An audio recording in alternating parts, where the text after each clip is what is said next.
Hello, ladies and gentlemen. I'm NightFox15. This is Yu-Gi-Oh! Duel Links, and we are kicking off. Well, we're not kicking off. It's already started. It's Sunday, but Season 10 of Team. Wow. Okay. All right. I can see how this could work.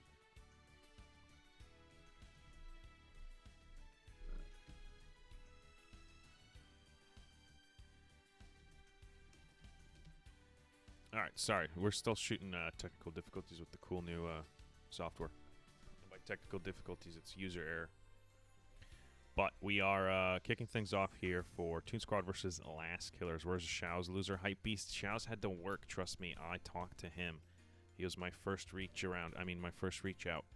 And I asked him, yo, are you able to do Sunday morning? And he's like, no, I work. And then he told me he had to also play last night. So he couldn't do any late night games Saturday. He was basically... Tell him to quit. Yeah, I know. He could only do Friday night and then Sunday night, but I work Sunday night, and then there was no games Friday night that were going on. Stream? I don't know. What do you mean stream? Oh, stream's greater. Yeah. But yeah, we can start. Says super. So I'll jump to the game layer here, and by game layer I mean preparing next match layer. So hopefully you guys can hear everything fine. Let me know. Let me know if the game sounds too low.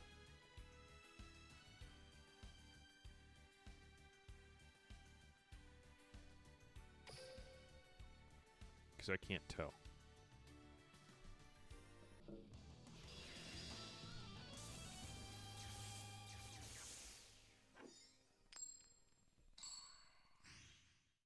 I gotta mess with hotkeys again. I didn't set any of those up. Alright, so we should have temp on the top.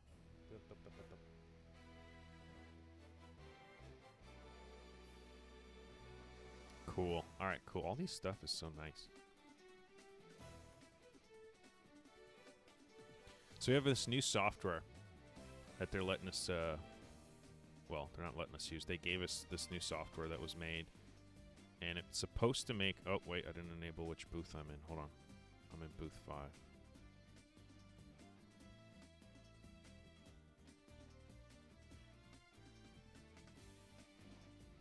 Is this one 5? Alright, I gotta make you big because I can't see. Hey, it's my face. All right, we're kicking things off. I don't know who the other spectator is. Something sketch. We're kicking things off with Thunder Dragons. Dragons of Thunder on top. Gold Sark. I looked at the previous matches so far this week, and I'm honestly surprised to see this bottom player here is J0. I don't know, J-O, J/O. And he's probably playing TGs. The shocker for me this week was seeing TGs. They've been up on the rise. I just didn't think anybody honestly would bring them. It's Joe. Okay, good. Thank you, Niv. Joe, oh, damn, you got me. Damn, Niv. That's cold. That's cold, Niv.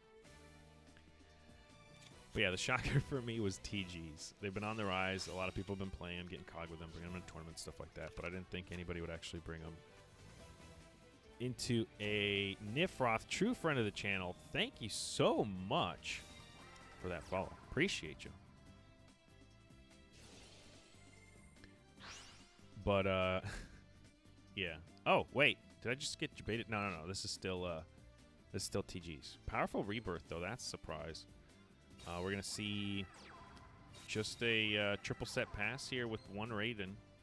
And Thunder Dragons opened up enough to where you'd get one dark and one light in the graveyard. Gold Sark was used, but he got back what he needed back on his field. I wasn't sure what he milled, but it's either the Thunder, the Roar, or whatever was milled is in his hand. He's still in his main phase here, deciding if he wants to give him the float and the fodder. Good call. Go to the end phase. Smart man. But it doesn't matter. Dark was in the hand. We knew that. And discards this second dark. So now he has 2 darks and a light. Raiden Mills in the end phase. That's going to be, the Raptor and a Serpent. Serpent's going to allow him to change a level of a monster on the field. Either gain 1 or lose 1 from the graveyard here. So he's going to be able to modify a TG monster if he so choose summons. If he so is able to summon one. Words. All right, we have 4 cards in the hand. Are any of them Lebanese? Is he scared of the triple back row set? One is a Gold Sark. That's not the top deck. We're still wondering what that top deck card is.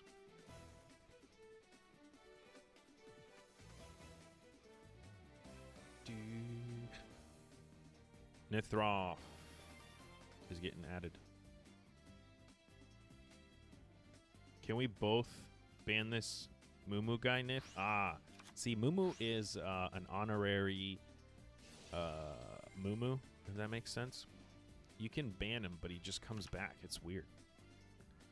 It's like, for some odd reason, he has access to all the codes. So you can ban him, but he just somehow comes back.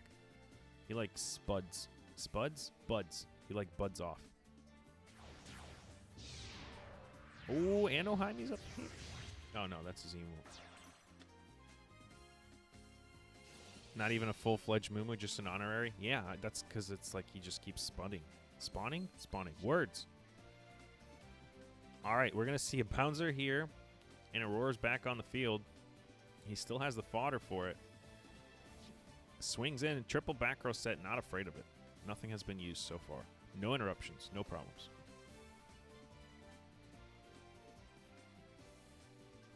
Frost tells Moo to have a great war. Don't we all? Don't we all just want great wars?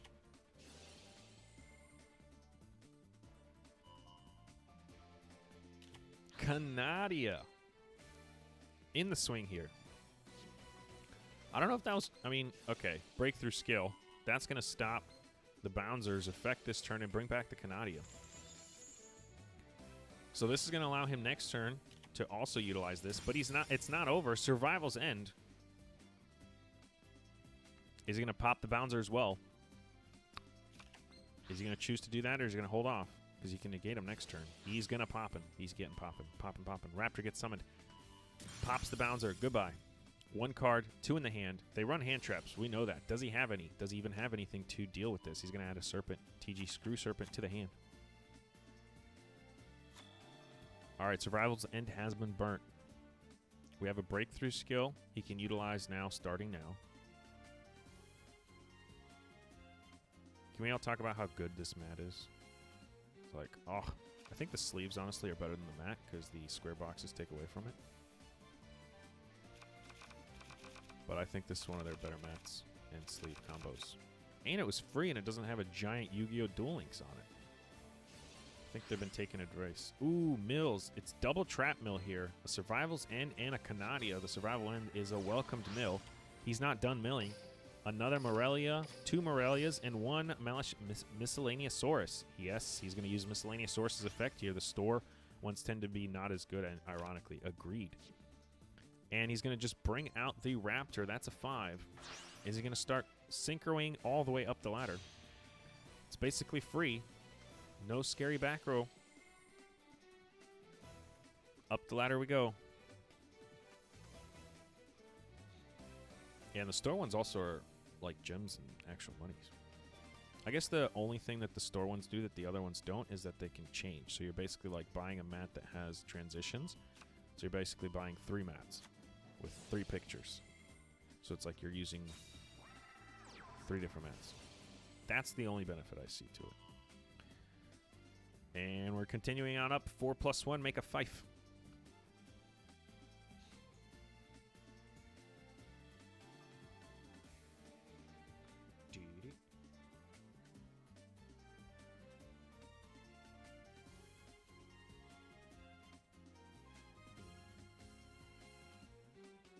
I mean, it's not that hard, right? You should know which 5 you want. Usually leads to 10. And then to 12. There it is. Set Delta Excel. Just a quick peek at the graveyard here. We have the powerful Rebirth, the Breakthrough, the Canadias, all 3 Morelias gone. 2 of his raptors gone. And as far as Temp has, he's got enough for a levy, but if we go full combo here and no Book of Moon to flip him down, it will not matter. Because he's not going to be able to really do anything. Now, he could bait the negate early. J. Pap, true friend of the channel, thank you so much. Appreciate you.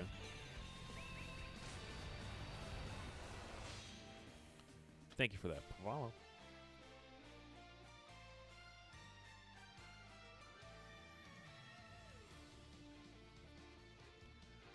All right, TG Hellbird Cannon, big old beat stick. We know that that's a roar. And he's not done. Lenge, 1710, true friend of the channel. Appreciate you. Thank you for that follow. Swings in, and just like that, no hand traps. Easy clap for Joe. That was fast.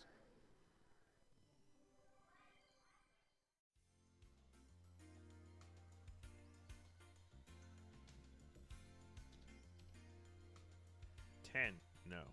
1.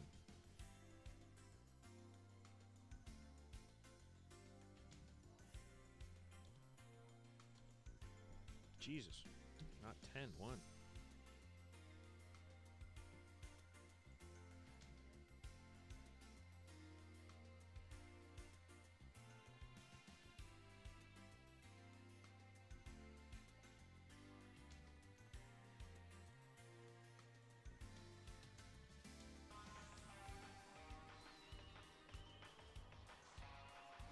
Oh my god. Wipe it. Best friend of the channel.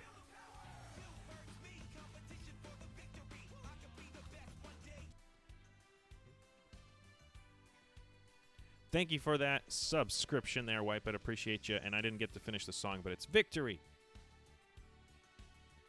Toon Squad is now 1-0. I have pointers. I have pointers for the soft one.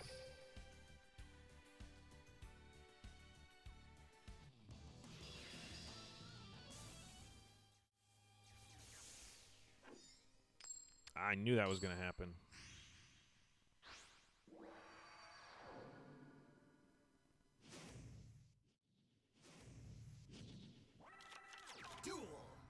All right.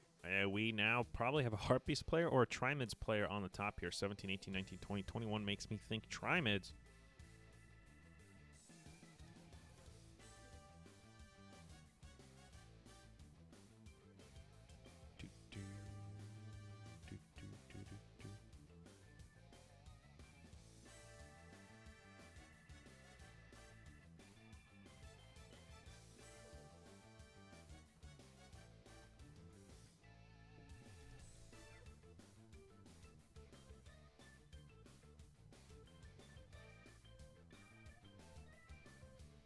They're thinking hard.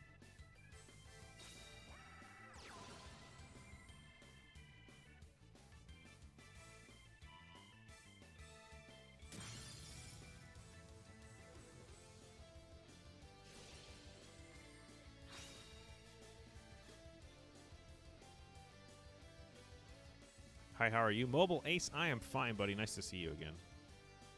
I'm messing with my hotkeys. Probably should have done this before the war. But alas, it is Harpies. So he actually fooled me with the smaller Harpy deck build, making me think it was Trimids. TG best deck, let's go. I agree, JPAN. It's actually a extremely fun deck to play.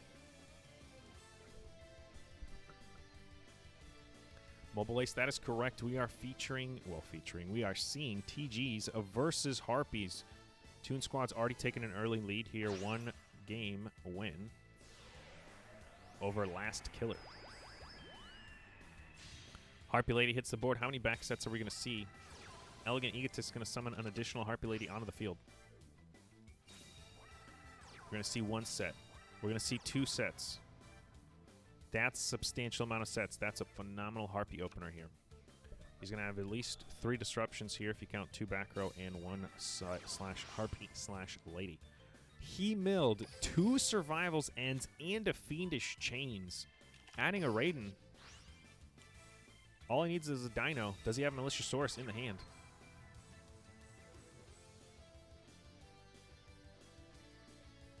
Ooh, I don't think he does. Pretty sure your opener... Oh, wait. Hold on. Maybe he's trying to mill it. Chalice says, nah, what's up? Nope. Nope. And that's going to be no on the Chalice play.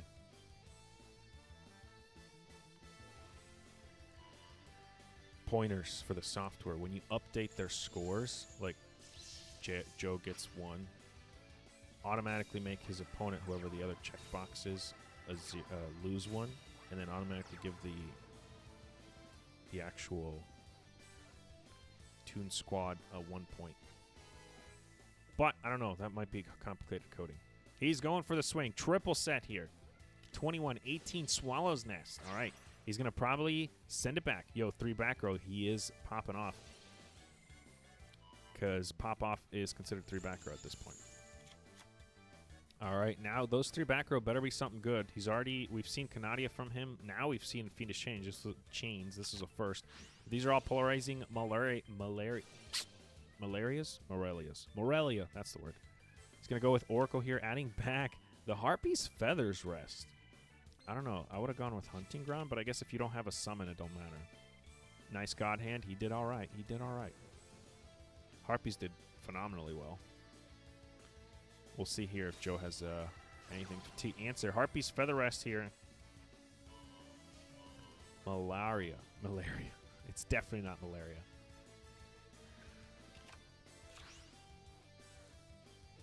If he had went second, he would have insta-lost. That is the nature of the coin flip. We do not have a rock, paper, scissors format here, sadly. All right, see, that's what I'm saying. It's like, it's just me, but, whatever. Hunting Ground would have been my choice, but he's going for it. He's not scared of no back row. He ain't afraid of no ghosts. All right, he's not activating anything. I think one's a Morelia, maybe 2, controlling a coin flip. Yeah. That'd be ideal, right? So he just needs to figure out a way to get a dinosaur, and he has survival and disrupts. Or he's about to lose. Like, really lose. Like, hard not life lose. Oof. There was delays.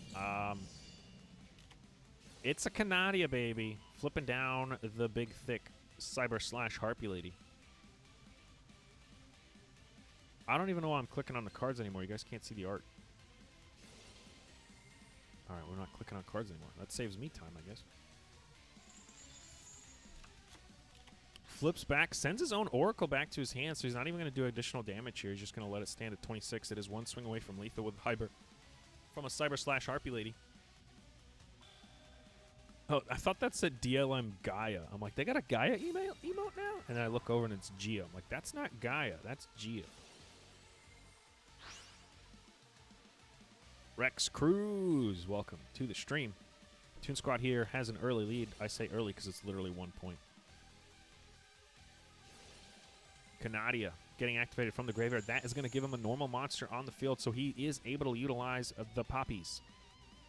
Not the seed, the destruction. So one was a Morelia. Mills, his last Canadia. I actually haven't... I mean, I could be wrong here because I didn't watch all the matches. All I saw was TG Dinos. And I was not anticipating TG Trap Dinos. Yeah, I don't know who's doing it.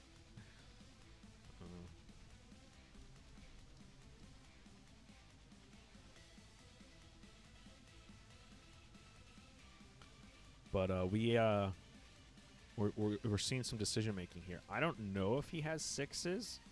I wish I could see, but I can't. But then I'd give information to his teammate or his opponents, which would be terrible. But yeah, so I saw a lot of TGs that were running this weekend. I don't know if they were all traps or not. If they were standard TG set Delta XLs or if they were this build. Maybe they were this build. Obviously, it is Sunday, so people are learning from what was doing well and what was not doing well. That's one of the benefits of actually going later in the weekend. Is you actually get to see what the meta is kind of shaping up into or has shaped up into since the off season.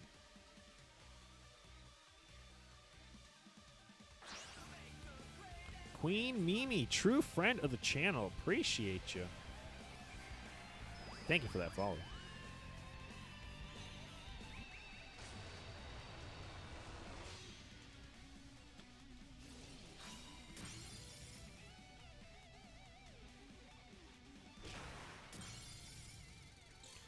And just like that, he does have a 6. Coral Dragon dealing with the forward row, and I believe he picked off a back row. Let's see what it was. No. Am I crazy? I think I'm crazy, right? Oh, he picked off the set Harpy. Doit.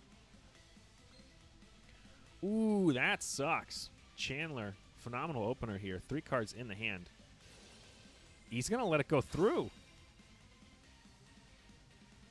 Wow. That sucks. This might be short-lived here for Joe. It's not looking good. Elegant Egotist was the set card. It was a bluff. He needed to stop that Chandler if he was going to stop the Egotist. Doesn't even matter. Perfumer doesn't even get a search off because he had the Egotist already.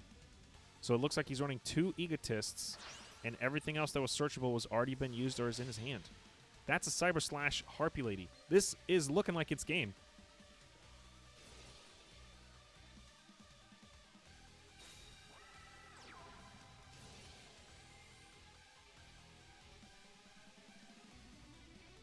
Yeah. This isn't looking good, guys. He's going for a Spooter. That is guaranteed game. I mean, yeah. Whoa, whoa. I mean, it's not guaranteed because you don't know what his sets are and the cards in his hand, but those are wins, guys. Ouch. That sucks. You're setting up for game, and then your connection goes poop. Pretty sure that's legit. Like, I mean, there's nothing I can do about that one. So Tempe's going to be pushed off the table here with a connection loss. Guys, Konami's microwaves are acting up. We do take those. That sucks. Team Wars has rules in place, and I'm pretty sure that was still Joe wins. Because there was no guarantee on what that set card was. He had the cards in the graveyard, so he could have popped off if he wanted to. And he had a card in the hand, so we don't know. Could have been the Sphere. So, yeah. Sucks. Sucks to suck, but... No, it said connection lost. It would have told you time limit. Pretty sure time limit losses are worded as time limit losses, and connection losses are worded as connection losses.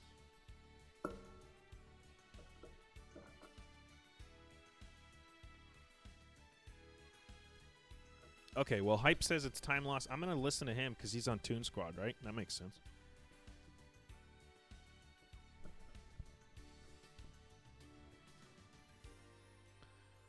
Hype got benched this weekend, clearly for his terrible apparel choices. He tried to wear neon green shoes with bright red shirt. I told him he looked silly, but he didn't listen to me. Hype says time losses and surrender show us connection failed sometimes. Okay. Okay, yeah, there was some very large delays there for...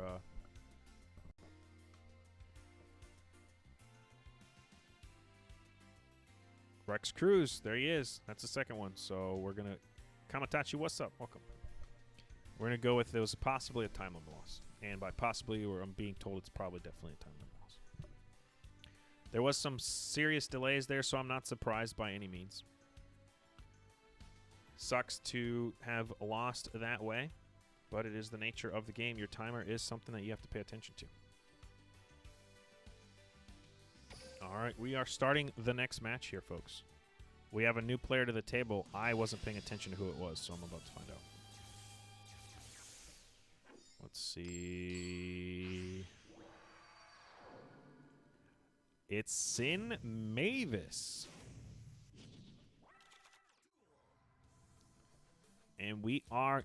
Joe here is farming fools. Is this a Harpy player that's making me think it's Trimids again? Because it's the same number of cards. No, it is in fact Harpies. He's going to pop his own card here. That sucks. So you know Joe has a lot of back row, but most of his back row is nothing really disruption-wise except for the Canadias and the Fiendish Chains that we saw. So if you're going to be a Harpy player here, normally in some situations you'd be like, all right, I know I'm facing a heavy back row player. I'm just going to set pass call, you know, pick off the back row for next turn and not blow up my own Harpy's hunting ground. Alternatively, he's thinking in his head is like, I have all the cards I need right now to get Harpy's hunting ground back in my hand at the end of this turn. I don't know if he does. I don't see an Oracle. That would be his way to do so. And if he does, then that's fine. Everything he's doing so far is actually an optimal opener. But in some cases, there's the Oracle, so there you go. Right now, the Oracle is the way he's going to get back. Not only is he going to be able to pick back his Harpy's hunting ground, but he's also going to be able to set up an optimal board here with 2 sets, a defense Oracle, and a Harpy in the hand. That's hunting ground. He's not afraid of no back row.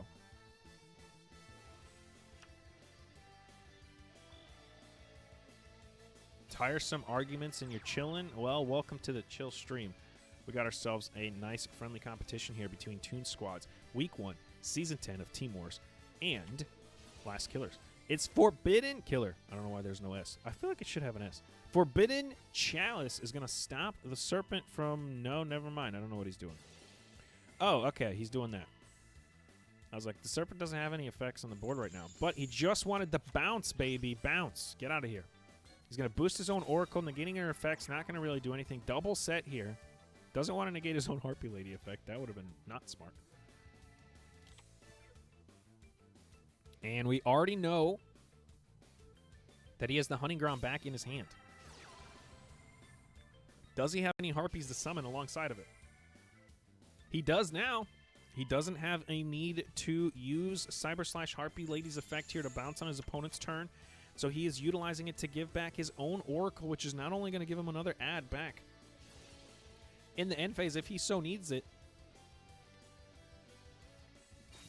but he's going to get a pop.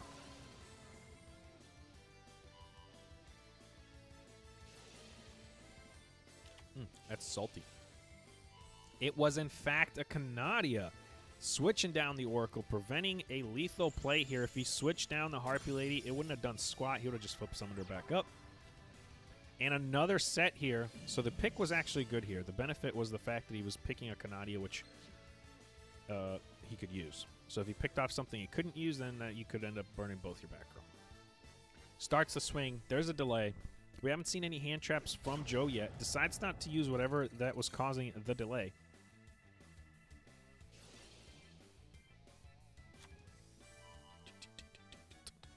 And he's going to add an Elegant Egotist back to his hand, courtesy of the Oracle. Even though she was flipped down, the effect still goes off.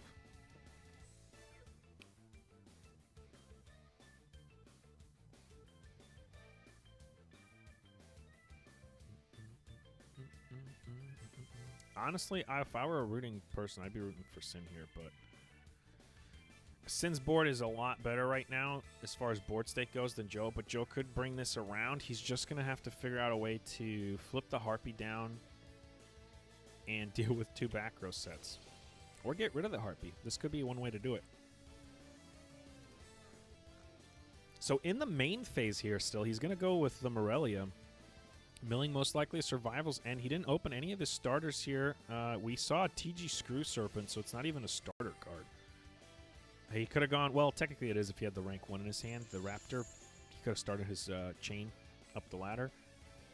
But as far as like mills, since he's running the Morelia and Survivals and Engines, it's not considered quite a starter. It's a starter to get you to your rank 12, but not a starter in the sense of milling what you need in the graveyard.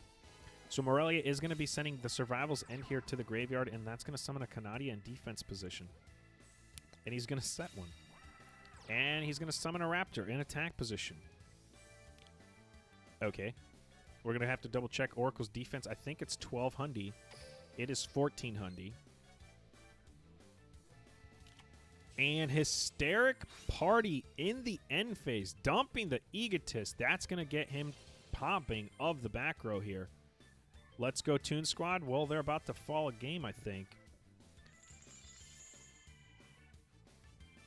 He's going to summon the Morelia here from the Hysteric Party. Hunting Ground's going to get activating.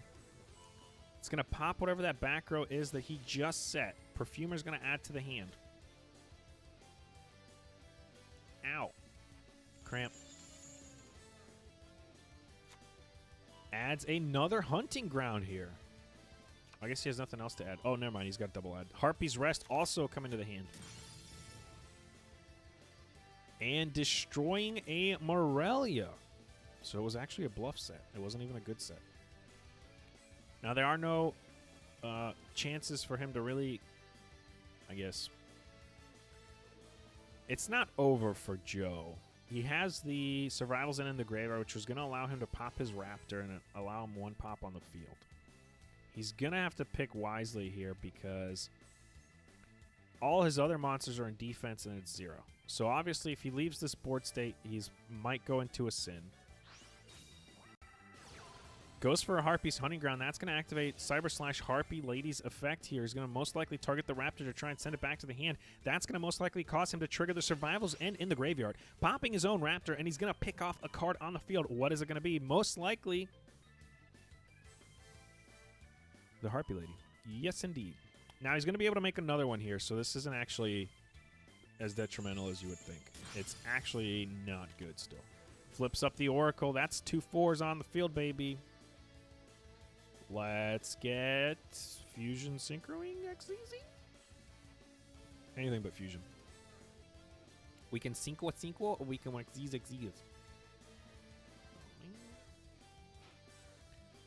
How many ornaments did you see so far? Absolutely 0, Kamatachi. It's been 2 Harpies and then the TG player for Joe. Joe's still on his first deck.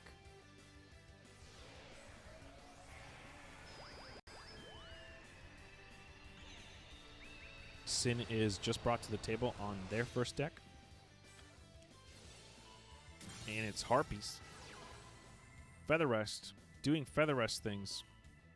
He's going to send back his other Cyber/Harpy Lady along with a Oracle and a Harpy Lady 3 or 1. I think that's 1.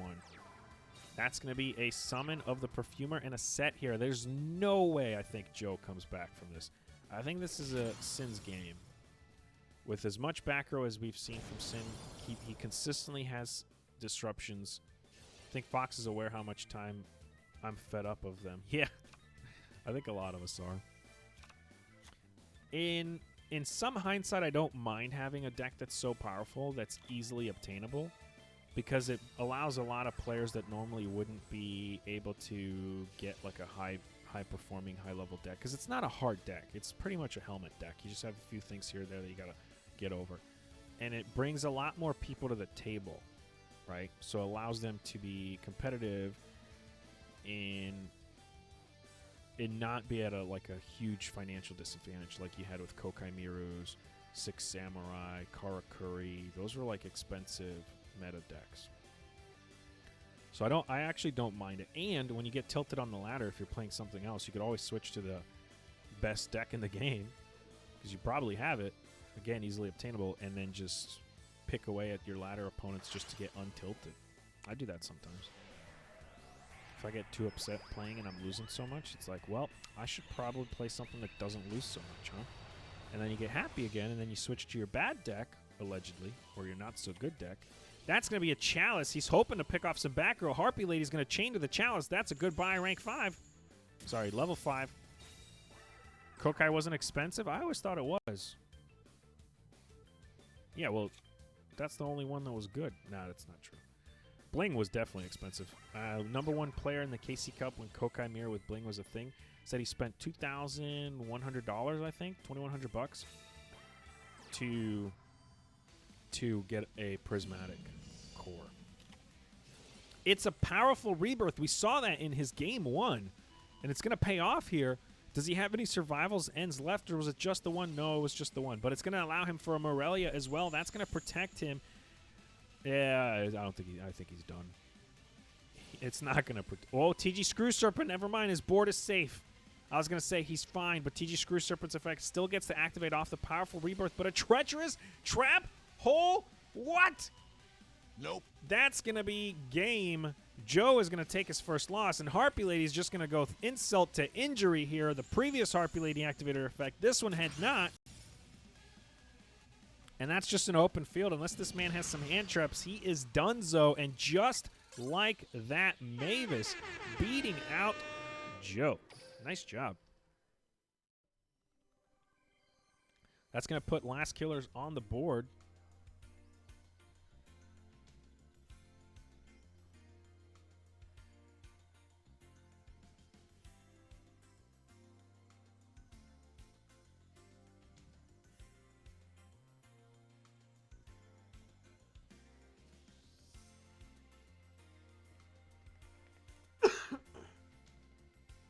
Not COVID. All right, so that is going to give us a second deck for Joe.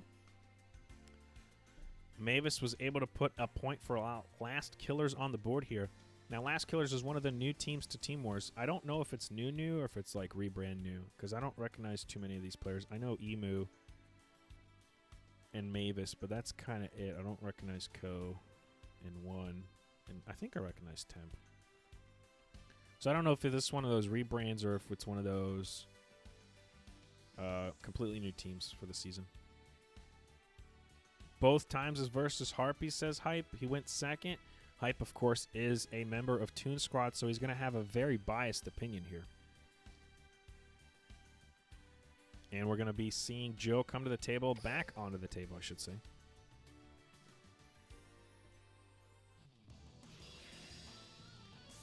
And it's going to most likely be a mirror match.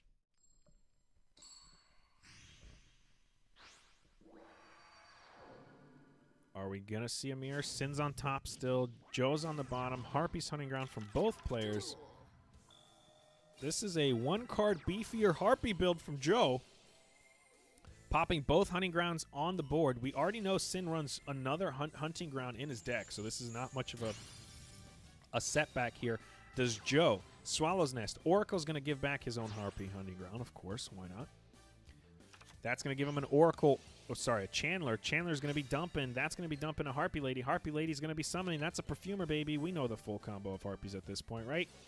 This actually is a very optimal, except he's one card in the hand, which means he doesn't have too many back row sets. So he's going to be adding, yes, a Harpy's Feather Rest to try and beef up his hand. Give him an opportunity for disruption. 2 Mimis? Huh?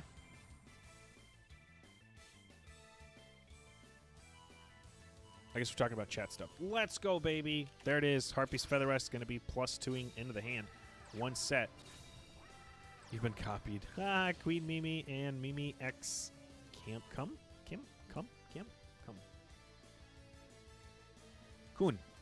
It's an N, not an M. And the new one's a ref. Jesus. All right, so he only has one Harpy Lady. Like, that's a problem. And triple set here. Joe was retaliated. By retaliated, I mean the coin flip gods have decided, Joe, you lost the last 2 coin flips going second against Harpy Ladies. Now you're playing Harpy Ladies. We're going to be kind enough, and we're going to hook you up with a turn 1 Harpy Lady coin flip.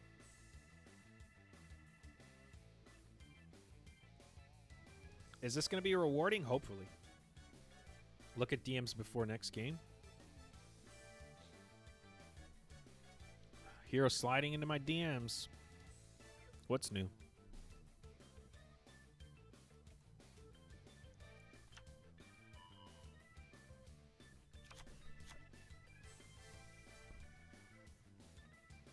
Oh, shit. Hazy. Oh, okay. No worries.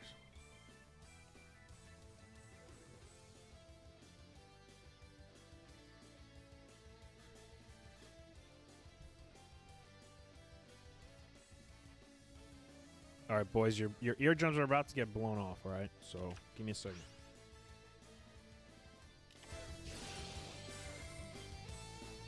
All right, so this, I actually, I didn't realize that my toggle volume for my microphone was all the way down. You called it.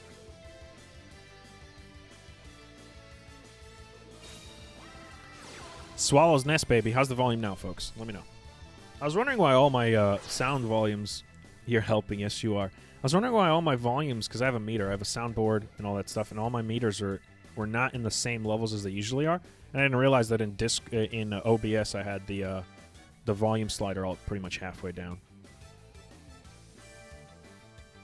Heraldic is needed here? I don't know about that. I don't know if this man's running any Heraldics. Treacherous Trap Hole. I totally missed it, guys. Holy moly. I was fixing my stinking audio problems. Nani? Yeah, that's a late Nani, but it's a Nani.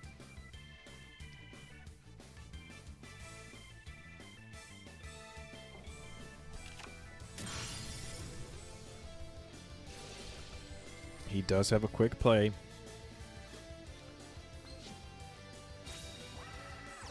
So Oracle double set here is probably what he's going to end on, and in fact, Sin is going to end on that. Oracle's going to allow him to get back. I'd go for... Okay, I was going to go for the Hunting Ground because there's still 2 sets. And that would prompt the Harpy Lady. Egotist also prompts the Harpy Lady, but you can run the Egotist off of not having your own Harpy on the field. You can run Egotist off of your opponent's Harpies. So if your opponent has a Harpy Lady, you can actually activate Egotist and use their Harpy as the activation condition for Elegant Egotist. Burning through too many resources, Slash still has the bounce. Yes, they do. It's a new turn. That's an Egotist. Here's a Bouncy Bounce. 2 set, though, is 1 a Chalice. We've already seen Chalice from Sin. Are we going to see it again? Or is he going to hold it?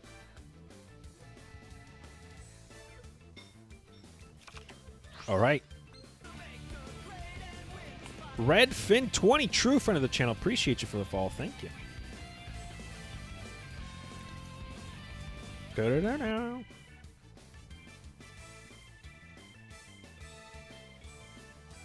He is biding his time here. Still hadn't used a bounce, which is actually surprising. You're going to have to bait out one of these, and I don't know if he's just too afraid of playing into a Chalice here. We haven't seen a Fiendish Chains from Sin yet. Rex Cruz 19, thank you for the follow. Appreciate you, true friend of the channel.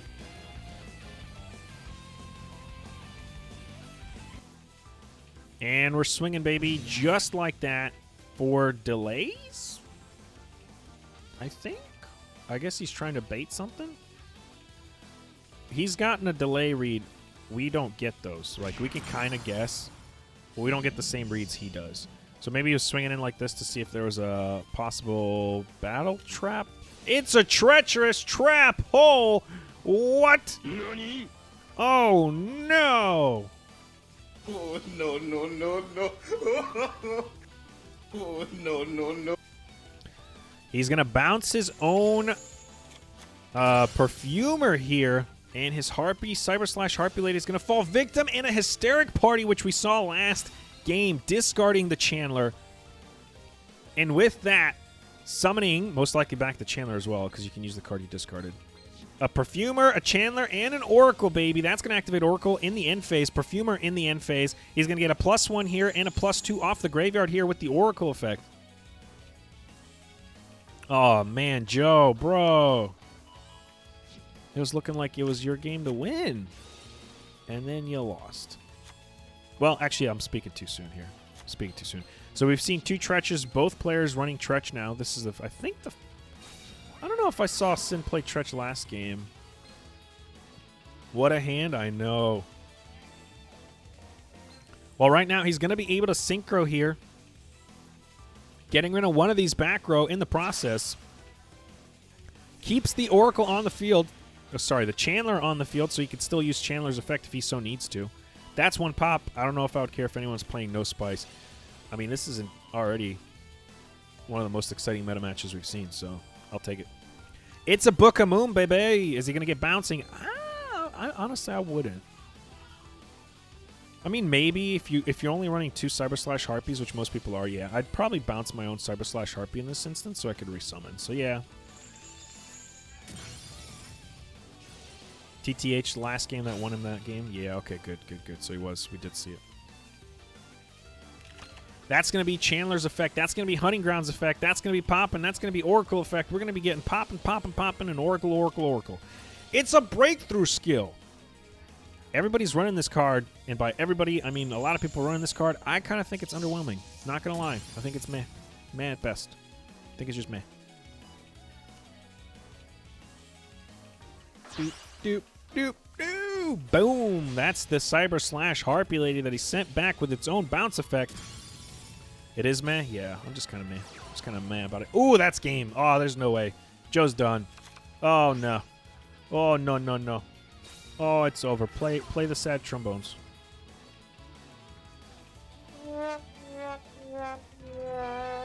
Just like that, Sin wins. Joe loses. Pushed off the table in the Harpy Mirror. Oh my, how this score has turned into a tied game. Sin stepped up to bat, and Sin batted away Joe. That's going to be Toon Squad bringing a new player to the table. Who are they going to choose? This match is already tied. We're 49 minutes in. Full stream time here. So we might be looking at a 3-hour match. Woo! Hope you guys brought a toilet seat.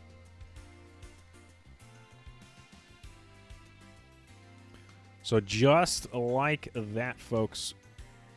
Flashback to painful heartbeat duels in ranked. Yeah.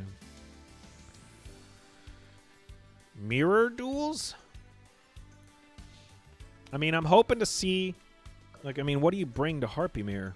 I mean, what do you bring to Harpies, right? So I'm thinking maybe... I mean, RDAs have fallen off, but RDAs is what bullied Harpies and kept them away. But nobody that I've seen from all the stats sheets this week brought RDAs. Nobody. Like 0 RDAs. So I doubt we're going to see RDAs. Bun says Gaia. Rex says Rezos. I don't think we're seeing them, man. Like, yeah, normally that's the counter to Harpies, or that was what the counter was to Harpies. Thunder Dragon Goat. Equinox Rezos. Yeah, I don't know about that. Pride. No, that's an emote. I'm reading it. Guys, I get like text notifications of what you guys are sending in the bottom right-hand corner of my screen. So when you send emotes, it comes up as the words for the emote. So, like, I don't even know sometimes I don't realize you're sending emotes until I read it, and it's weird. Rezo was Harpy counter 2 months ago when Trunade wasn't banned. NightFox. Thanks, Buns. That's good info.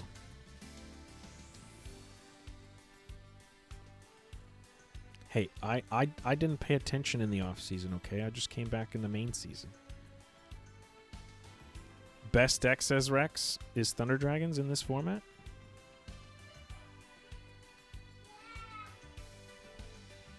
They are still deciding what to counter here.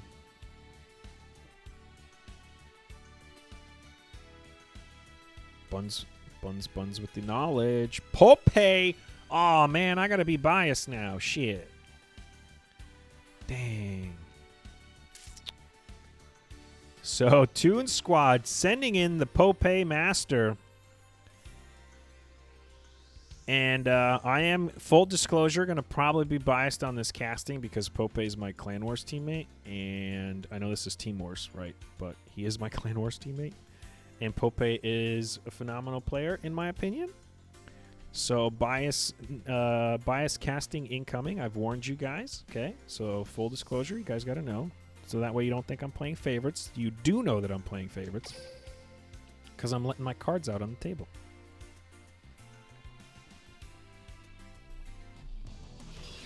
Well, Popeye, I mean... Van V Gaming, true friend of the channel, thank you for the follow. Appreciate you. We're going to see a thick deck here. I wonder if it's Fire Kings, okay? I'm going to say it out loud. 28 card deck might be Fire Kings. The only reason I say that is Pope is a huge advocate of Fire Kings, but he is not. It is Thunder Dragons. Oh, debated. Thunder Dragons, Pope going first here. Harpies is not going to be able to set up their ideal board. He's going to go Thunder Dragon OG to Thunder Dragon OG to Thunder Dragon OG.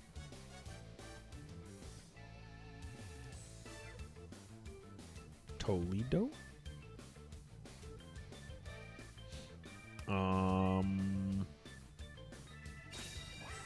Move the screen, loser. We can't see. Good call. Good call. Thanks. Keep me honest, guys. Keep me honest. Paying attention to 3 different things, and one of them was not the screen. Thank you for that. All right, you guys only missed OG Thunder Dragon to OG Thunder Dragon to OG Thunder Dragon to a Lupin to a Dark Roar combo. Hey, Hype, you know, I don't go to your workplace and start yelling that you suck, okay? So how about you Nah, that's fair. That was pretty bad of me. Fair criticism. Still hurt my feelings. All right, are we going to see a bouncer or are we going to see a... Yeah, okay, we're going to see a bouncer.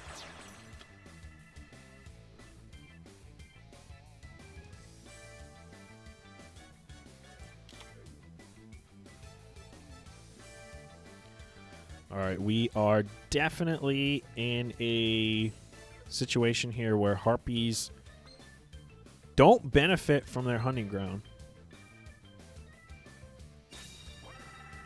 and are most likely hoping to have an egotist in the hand here. So this is one of those situations where it's like, all right, do I negate the Chandler and hope he doesn't have an egotist or Swallow's Nest in the hand? Or do I let this go through, and if he has an egotist or a Chandler in the hand, we just stop the big lady? And he's going to choose to negate the Chandler. 500 to the face for his troubles. Does he have an egotist or Swallow's Nest? I would have probably chained the Swallow's Nest to avoid the negate. So I'm going to say no Swallow's Nest, but he does have the egotist. 500 slap? Yep, pretty much. It was all wet, too. It wasn't even like a solid one. It was kind of a wet one. That's going to be a Harpy Cyber slash most definitely. 2 cards in the hand. One is a Harpy's Feather Rest. The man open stupid. Oh, that's going to be a quick loss. You would still negate, says Hype? Yeah. Oh, it would still negate, says Hype. Yeah. Wait, what? Oh, yeah. Yeah, never mind. Yeah, that negate still goes through. Hand traps, please, not like this. Nah, I think it's over. You cannot dodge bouncer negate with Ness, correct. Because I am bad, and you are good. What a hand? Yeah, it's pretty much over. Once there's even a sphere might not be enough here for Pope. Because he's got double back row set. Bounce next turn with the double back row set. It's a sphere. Harpy's open perfect except me. I might just be the build. This build might be spice. And by spice, I mean consistent spice. Because he's literally been very consistently opening up a field like this with a double set, a Harpy, and 1 additional monster, or just a Harpy and a double set. Hand trap and a Levy in hand? You would hope so. He has the fodder for it.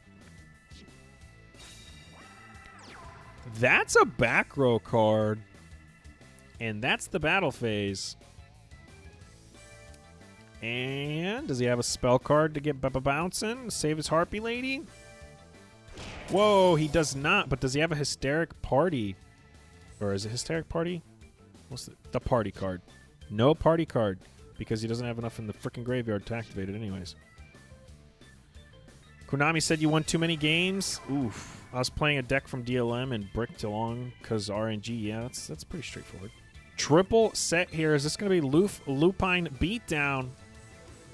No Harpies to get Harpying.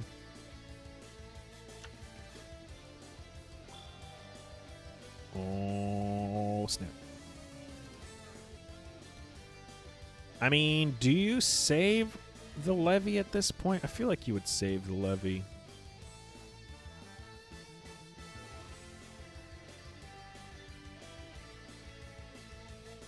Maybe not.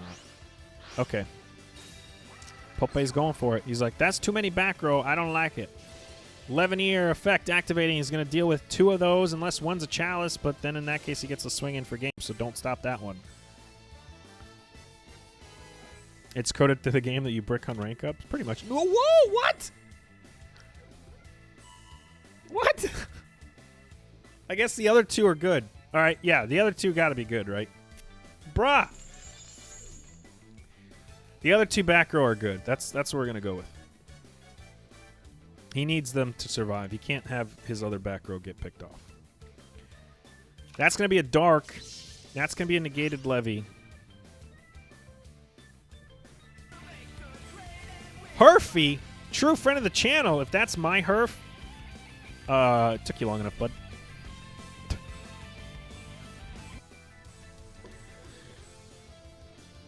He's a pretty boy.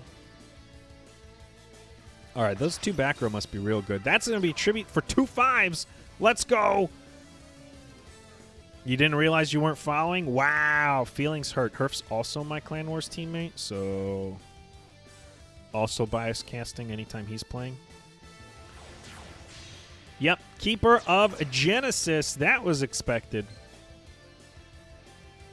At the end of the battle phase, this card attacked or was attacked. Target 1 card your opponent controls. Destroy that target during each of your end phases. Detach 1 material from this card. Yeah, no Sega. It's a Genesis. But I've actually one in the same. Sega Genesis and Sega. Same thing. Genesis just stronger. Samsara DS, true friend of the channel. Appreciate you. Thank you for that follow. Swinging in for 26 to the face. This is not looking good. And it's a hysteric party. I knew it. I freaking knew it. I said it. I did it. I freaking said it. I said it. I said it. I said it. I said it. But he doesn't have that many monsters in the graveyard. He just has a Cyber / Harpy Lady. But if that is a spell card, he can get bouncing. But if you bounce back to Levineer, that gives him a Levineer next turn. He's going to have more than enough material. So you're going to have to end it. And you will with a Treacherous Trap Hole. You're not bouncing shit. Oh, that sucks. Oh, okay, I guess he is bouncing. Huh. But now I could use it again. I don't know if that was necessary. Just like that, Sin Mavis winning games with Treacherous and Hysteric Party and only having 1 Cyber / Harpy to do this with. Popeye has no hand traps. That back row better be something good.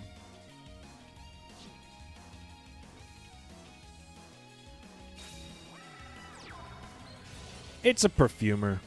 It's sealed. The game is over. Popeye, I am sorry, bud. It could be the Thunderous Trap. Could be a bluff. About to find out.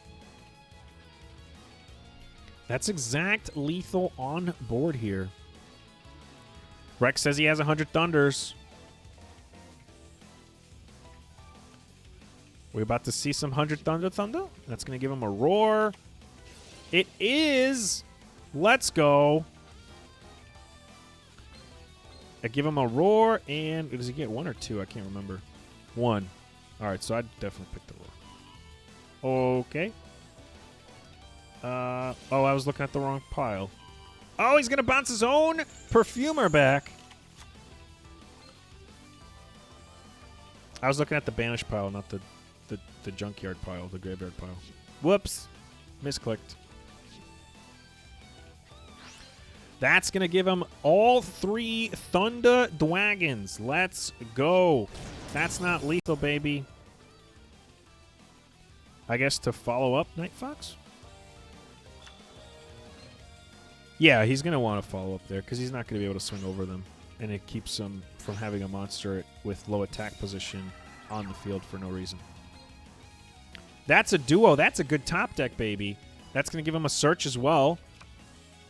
That's a roar. That's a special, so we could normal summons here if he so chooses to, or use Roar's effect. Do I have a Discord NightFox? I do. Do you have Discord NightFox news? Huh?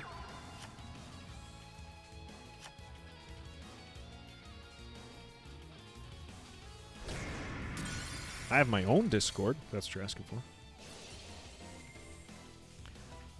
There's a Team Wars Discord. If that's the other one you're asking for, I can give you that one too. This is a Team Wars event. I am just the body that gets to stream it. And Hypebeast says he can't XZs, and we thought that Popeye Master was going to lose, and he did not. The man pulling off came back with 100 Thunders, stealing that game, and just like that, Last Killers goes down another match. Whoops, that's 3, not 1. Toon Squad picking up a victory there. Sin's going to his second deck. This one? Nope. This one. And we are going to see a 3-2 score here. Sin's already on the table. I'm trying to update scores real quick. Has not started, so you're not missing much. All right, it started. That's the best top deck you could have got. Ash Blossom with the calls, indubitably. I think that was lit. I think if they were in Discord together, his team just went nuts. Because Pope pulled that off with a top deck godness. Wrong button.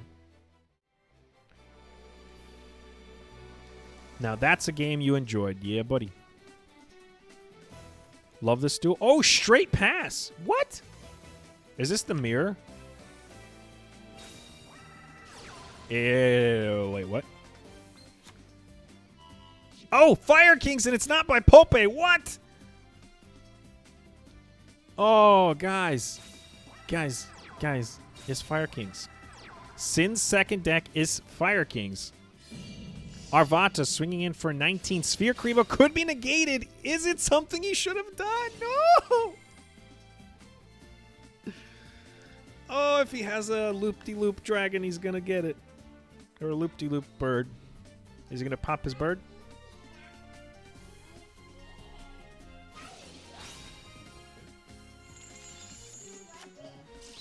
Oh, double sphere. Okay. Well, that's weird. Time to side them all. There's no side deck in this format, my guys.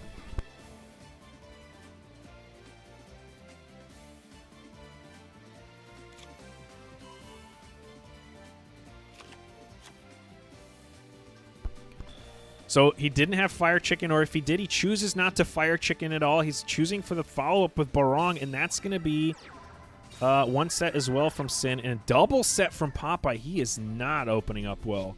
If any of those are 100 Thunders, they're not going to get any benefits here because Sphere Karibo cannot be summoned with 100 Thunders. Time to side a mono? You were kidding. Got it. Why, though? Why for what? Okay. That's going to be the field spell. Fire King Island hits the board.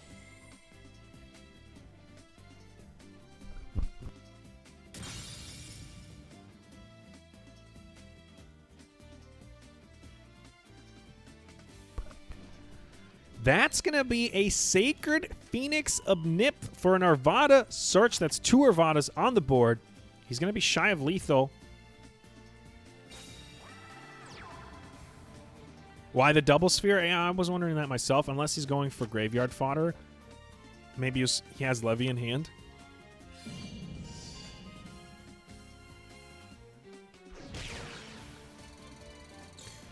Well, if he swings again, he gives him the D draw. Chooses not to, just pokes for 19 to the face. Opa. Finally gets a starter, but he's got one back row set. If that's a Fiendish or a Chalice or something that can disrupt this, never mind, we're good. Thunder, Dragon, Dark. That is an optimal Lupine effect, but I forgot about Arvada. Shit. The man's staring at me with 2 Arvadas in the field, and that is going to be Fire Chicken Death. Dark's going to give him a search, though. For the top of the decking Levy, maybe. I mean, Levy could get it negated, too.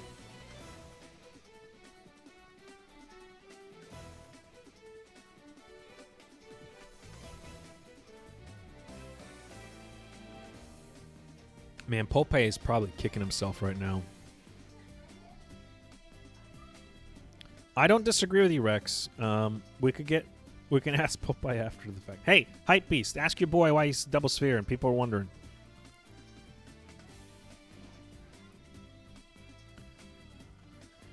Well, searching hard here. Trying to decide. I guess he's our boy, because technically he's my boy, too. You bet 100 Thunder set and Melody? I could see the 100 Thunders. I don't know if I'd bluff Melody, though. Especially with Nipthus coming back next turn. You would just lose your Melody. It'd be a wasted Melody.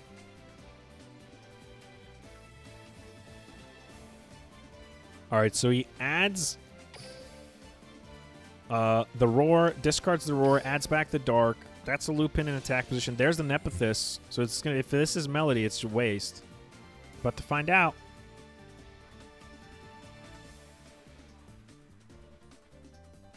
We're about to find out what one of these is, because we know we'll probably definitely 100 Thunder here. But what's the other set? Is it double 100 Thunders? I don't know. Pretty sure everybody's only running one.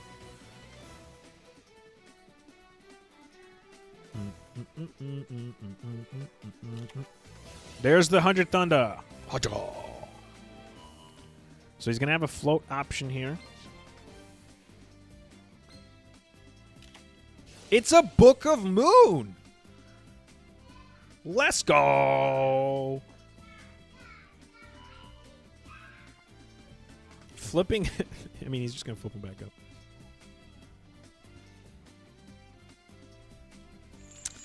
I don't know. I would have flipped the Phoenix down.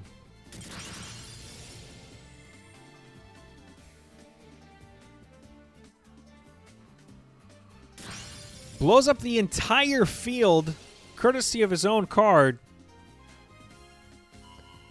And that's why he flipped down the Arvata. That's going to give him a Garunix. And, yeah. I mean, that Garunix was coming either way and actually helped him blowing up the field. So, this sucks. Lupin's going to add back the Roar. Roar's going to get to float. The man is 100 away from a D-draw.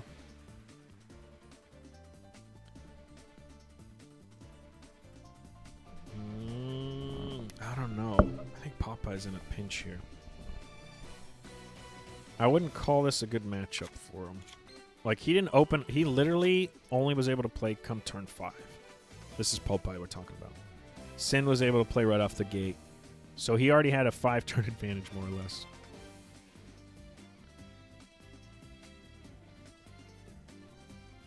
So big Dragonhawk booty here. Dark in the swing here, so we can add a Dark. And if he rips into a Levy, he has the fodder here with the Roar going... Or, sorry, the Hawk going to the grave. He's going to activate Hawk's effects, going to send back maybe the Dark and the other card. Which is, I believe, his Roar. Yep, it's his Roar. Chooses to send one back and draw one. This is probably the Dark. It's not over! Circle of the Fire Kings is going to summon back the Nepethys. Unless he has a hand trap, he does not. Popeye takes a big, fat loss, and Sin wins. Dude, this is going to go to 9-10. I'm calling it right now.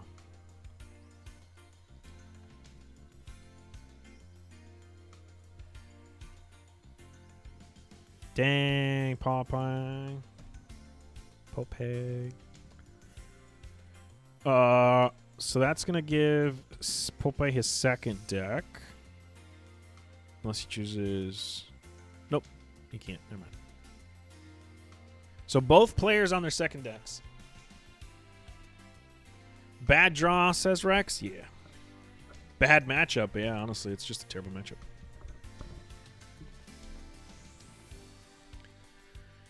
All right. What is his second? No, nobody's playing Block Dragons.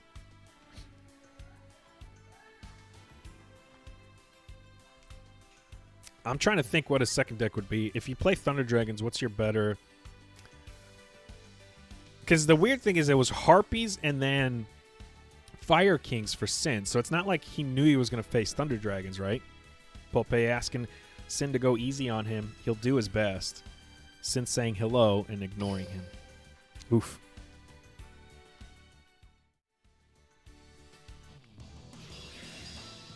Onomats, yep.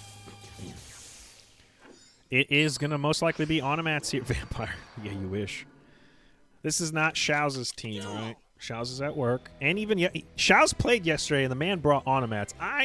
He joined our Clan Wars team, and he's like, as long as I only get to play vampires, and then goes and joins Team Wars Pharaohs, and then didn't play just vampires. He was playing Onomats, so... I don't know what his second deck was. I don't know if he even went to his second deck. Or if that was his second deck and I tuned in late. Oh my god, Pope with the triple set. Oh boy. Oh boy. Oh boy.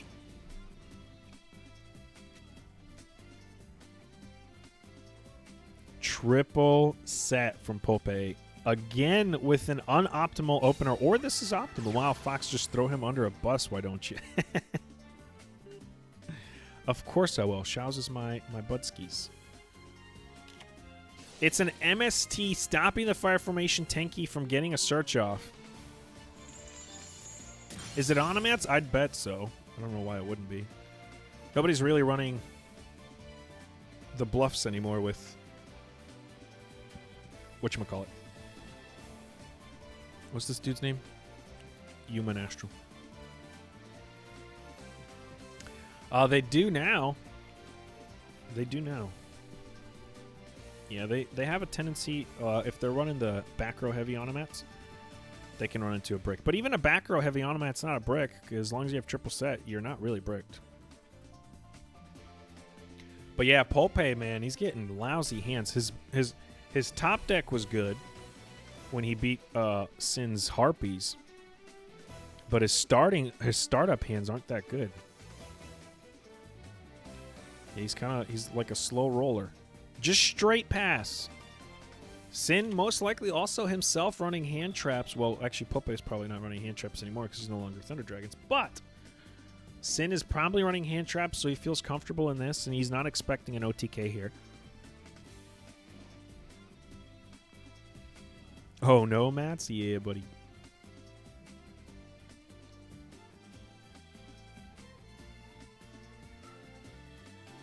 He is thinking. What did we draw? Is it better than what we already had? Is it worth activating our skill over? So usually, you're not going to start your skill because you need usually 2 cards to start, right? So even like Sister, and then you need Coat. You need Onomatopoeia, and you need Coat. You need Onomatopoeia and maybe Sister. You need something. He's just going to summon Onomatopoeia and swing in. I think there was a delay. I felt a little bit of a delay. Is a Veil possible? I think it might be. But not completely out of the question here, because Veil is a fire, and Arvada gets the effect off of popping a fire. As well as the Searcher. The Searcher can pop a fire as well. We didn't see a Veil last game, but we are going to see a Veil now. There it is. Just like that, plus 15. He's only 500 away from D-draw now. The 15 carries over. He doesn't have to reach 2,000. It's lose 2,000. So he just needs to lose 500 more. Still double set here from Pope, and Fire King Island most likely going to be popping off here.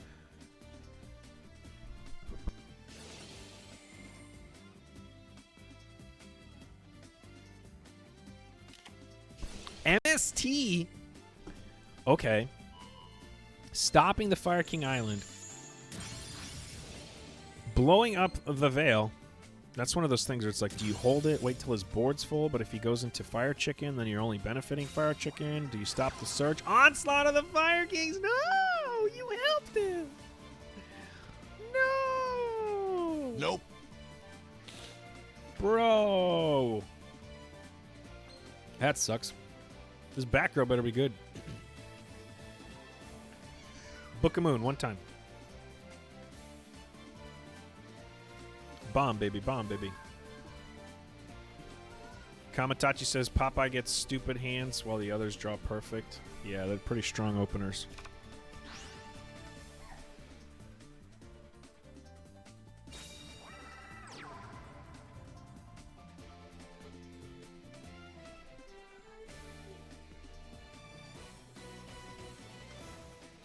All right, we're going to see the Arvada alongside the Garunix.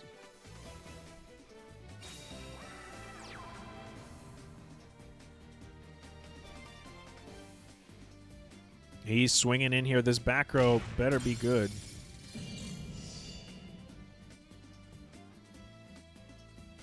Does Onomats run Drowning? I think I've faced an automat drowning, but that's ladder. We're talking Timor's here, and I haven't paid attention. Book of Moon, flipping the Arvada, eating the 27 to the face. Book of Moon is in the selection box. You're gonna have to pay a lot of money for it. My 3 Book of Moons cost me about $300.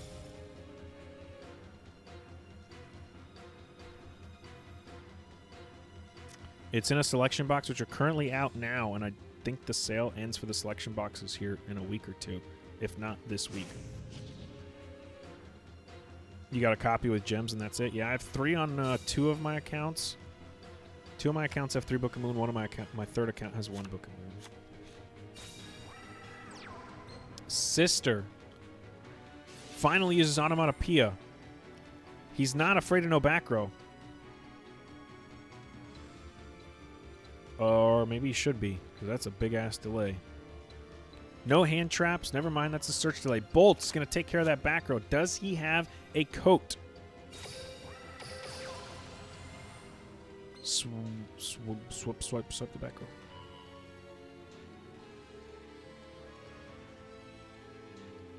Oh, if that's a Chalice, bro, or a Fiendish, shit. Fiendish, not so much, but if it's Chalice, that sucks. Fiendish isn't going to really do anything here. You would have wanted to Fiendish on the search.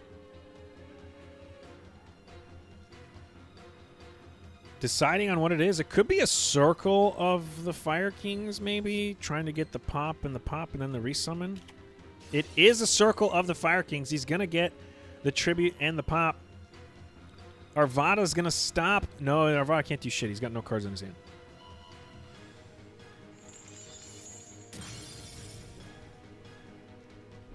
Why do I need 3 books on 2 different accounts? Because I do videos.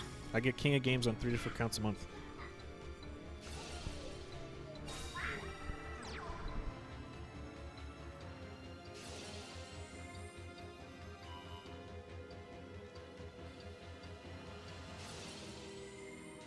So I create content on 3 different... It's over. I create content on 3... I make 3 cogs a month. And so that's kind of why my accounts need all Book of Moons. But I also don't spend a substantial amount of money on all of my accounts. So M7's going to take care of the Arvada, and that's going to be game here. Sin is basically done. Pope was able to bring this back with that good top deck of his. Again, twice now. Pope has shown us that his top deck is the best. GG's. Popeye taking Sin off the table, giving Toon Squad the lead once more. Last Killers have yet to take the lead for the entire tournament. So Sin gets bullied off, going 3-2 here. And we're going to see a new player. We're not sure who we're going to see.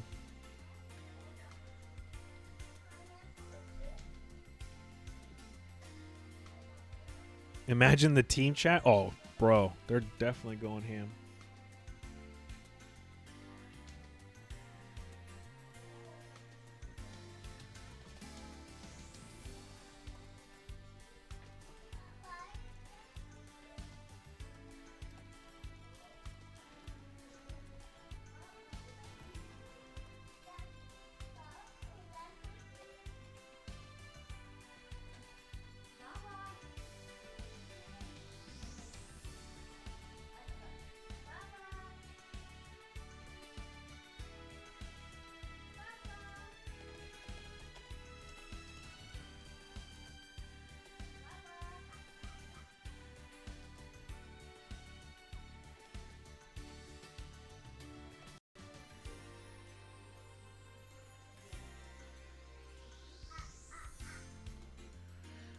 They are deciding on who is going to come to the table.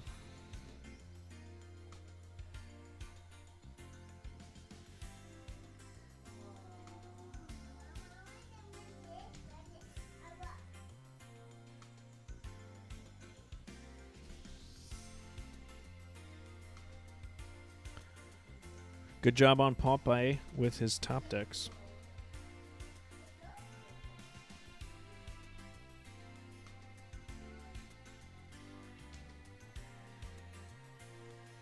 I don't want to be a skeptic, but maybe it was the sportsmanship-like conduct from Popeye at the start of the duel that caused him to give a possible lucky draw there for the dub.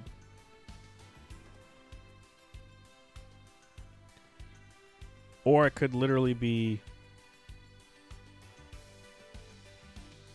Oh, we're going to see... We're going to see Co-King. With a C.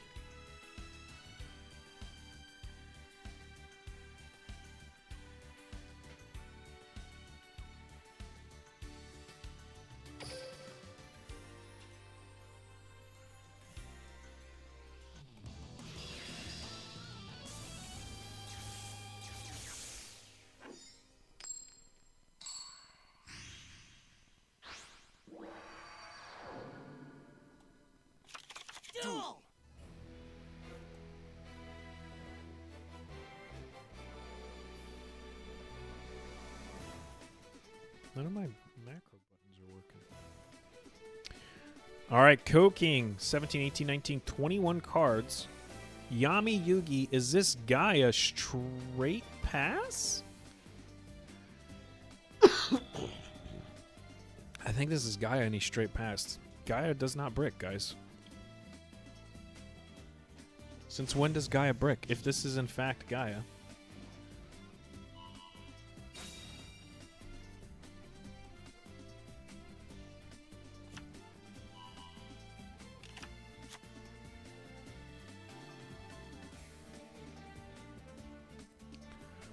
We're going to see Onomatopoeia sending away a doo-doo draw, because he had another one, looks like it, and most likely adding a Onomatopoeia to his hand. That's going to give him +2. He's already ahead of the game here. 13 cards left in the deck. Summoning the sister. Most likely the follow-up would be the coat. The coat will then grab the Onomatopoeia from the graveyard, and he is basically smooth sailing to game here, adding a bolt to his hand. He's already plussed 3 cards. This man has finally opened up decent, and his opponent has an open field. But I wouldn't count that out because he could have hand traps. He has the coat. The coat's going to get coating. And if you... This literally could be the perfect setup. This could be the Roach. This could be the Bouncer and Roach play easy if he has another ornament in his hand that's not Onomatopoeia. He just makes these 2 6s, summons his Bouncer, and then gets himself a Roach. So if he is playing something that can be special summoned, he's got the optimal hand and opener, and it would still be lethal.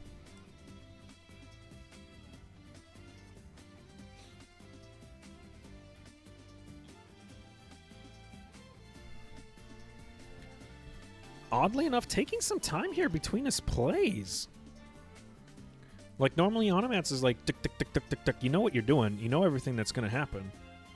You're not usually one to... Okay, he's going M7. Huh. Okay, so he doesn't have another Onomat in his hand, I think. I don't think he's got no more Onomats, so he needs that coat if he's going to do an Onomatopoeia play here. That's why he refused. That's why he didn't go to the Bouncer route. That's going to be a coat. That's going to be a Roach. I'd guess Roach. I mean, I guessed wrong with the M7, so yeah, it's an Excalibur. I guessed wrong. Oh my. That is not going to stop. If it's a Veil, Popeye wins. If it is a Kiteroid or a Sphere Karibo, Popeye does not win. But he's got double set. So he's still in a good spot. He'll just be swinging here with the Excalibur. If it gets stopped, he is not going in with the M7. There's a delay. Is it a Sphere Karibo? It is a Sphere Karibo. Oof. Does he wish maybe that he went with the M7, or sorry, the Bouncer now? Probably not, since he has the double back row set. I think he's still smooth sailing. I don't think he's too worried unless we're going to see double back row pick off here from Cocaine.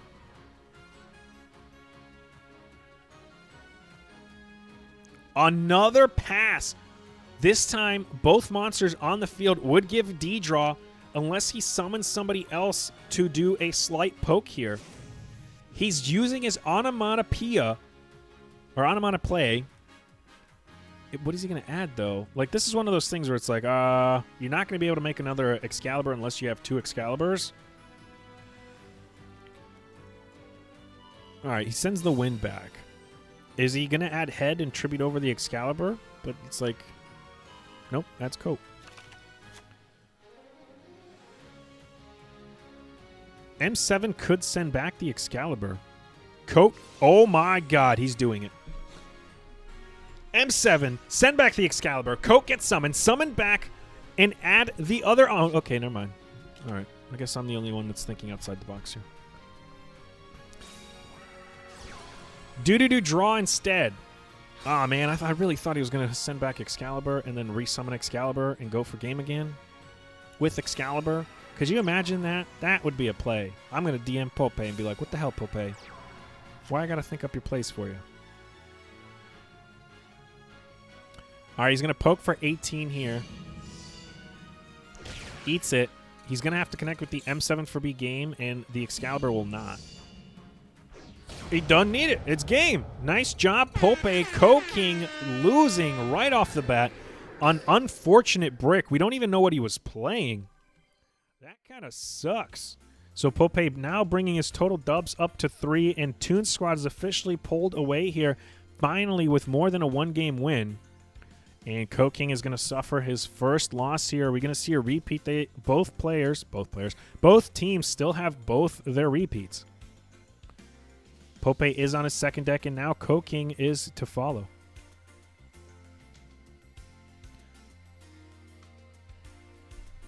Clash Brawl. What's up, my guy? Pope is killing it right now. Charles. Who's Charles? Is that Pope's real name? No, it isn't. I know Pope's real name. That's not Charles. Pope is clapping Hype Beast. You must be ecstatic.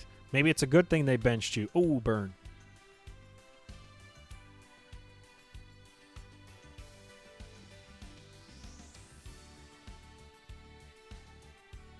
Because he's bad. Duh.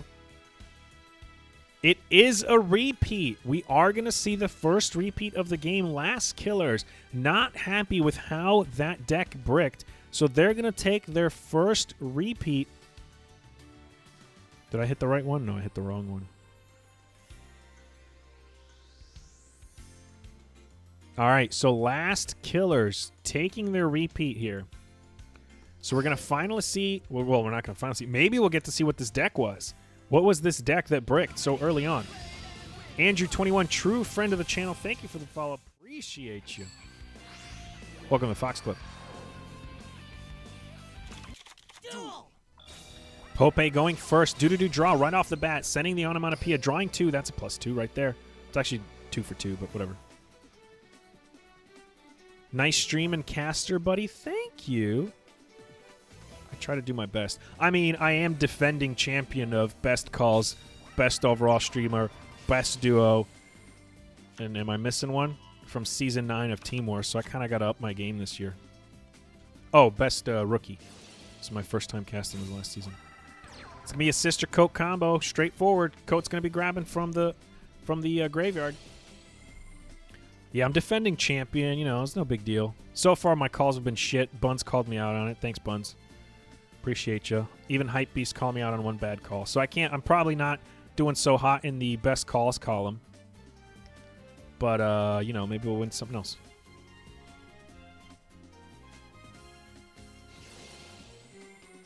Sister gets sistering. I said sistering, not scissoring. Get your mind out of the gutter.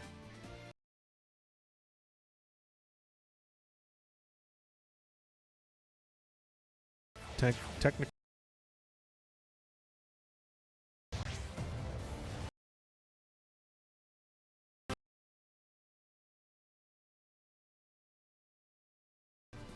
Bro.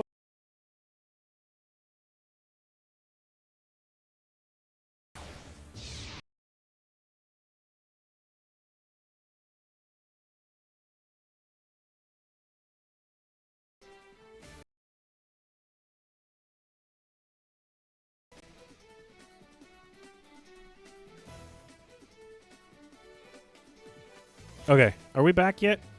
Hello? Hello? Test, test, mic test.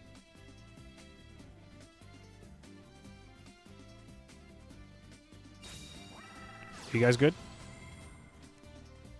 Are we live? Everything good? It looks good on my end.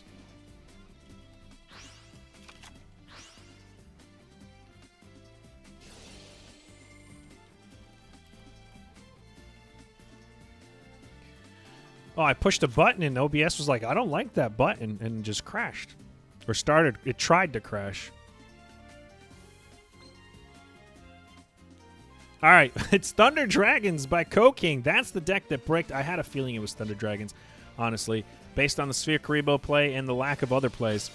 Thunder Dragons do brick, and it is a Roach that we're going to see from Pulpe. We're going to see the optimal opener that I talked about last turn, but it's going to happen in game 2.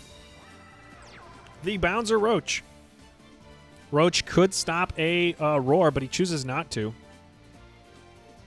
So he's just going to lose his Roach here, I guess? That kind of sucks.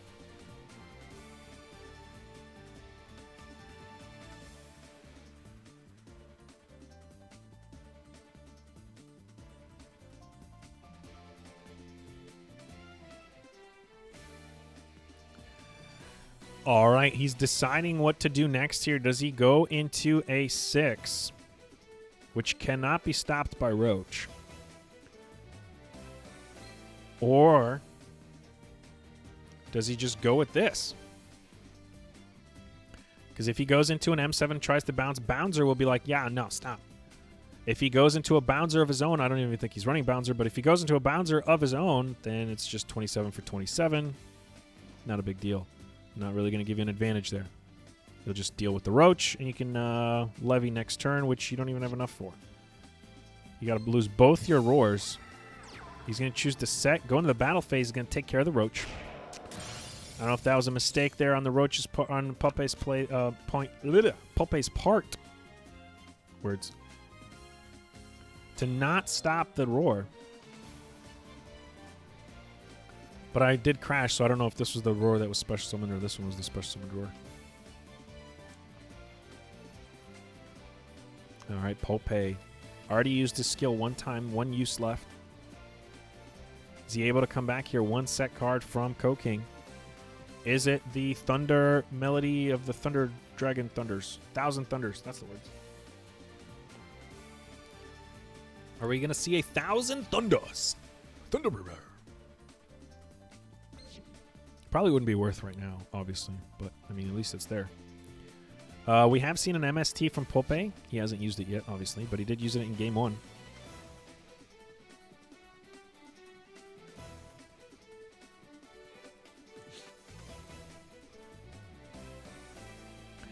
Bum, bum, bum.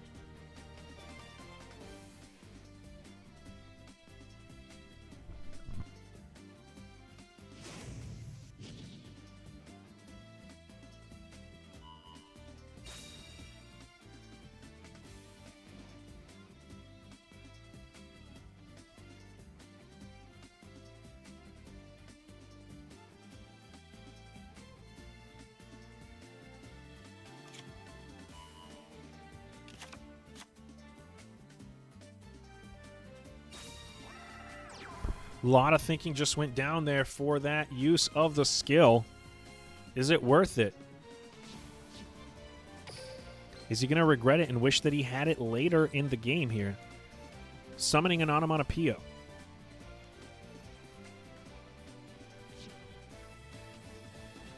Is that worth? He has a set, so it's probably something that you can regular set, right? So Coat's going to get summoned. Does he have 2 Roaches? Roach Eye? Roaches. Definitely Roaches. I don't think he's running 2 Roaches. I don't think anybody's running 2 Roaches. It's a Bolt, baby. It's a Bolt. Nope. What is it? What is it? What is it? Ooh, it's a Lupin. Lupin bites the dust here. Could have easily swung over it. He's going for a Sin. That's going to prevent the Roar float. But if that's 1,000 Thunders, Thunder thousands? 1,000 Thunders? Thunder 1,000. 1,000 Thunders. That's 1,000 Thunders. It is not game. And if he swings, he's obviously going to take the first licking here because he's going to get D-draw in the process. That's going to be 11 ears. So everything is riding on this. Never mind. He still gets that float. I lied. I forgot about that. 1,000 thunders. 100 thunders? He's going to end his turn. Okay. All right. That's going to give him back. All right. In the end phase, dark for dark here. Yeah, I don't know if that was what he wanted to do, because Roar's coming back here. So not only did he give him a search, but a Roar came back. His graveyard's full of monsters. He has enough for a levy. Didn't give him the D-draw, but does he even need it? Roar activating in the hand. That's the one that got sent back to his hand. For the Hawk, Hawk is going to most likely summon up the Roar. He still has to worry with the Bouncer here. Elthor, 38, true friend of the channel. Appreciate you. Thank you for the follow. There's the Hawk. That's double Roar. Now, neither one is big enough to swing over the Bouncer, so he has to deal with the Bouncer in some way, shape, or form. And he's going for the M7. And he's going to bait out the Bouncer negate here.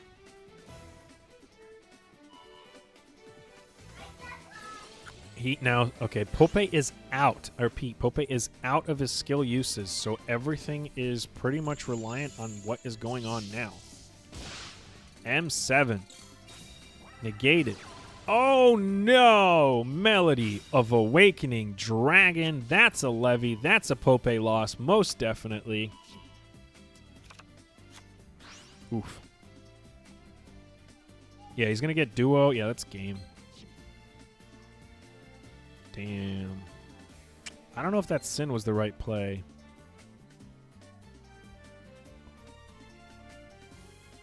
Yeah. Even with all the pluses that Pope had, he was still outplussed by Thunder Dragons.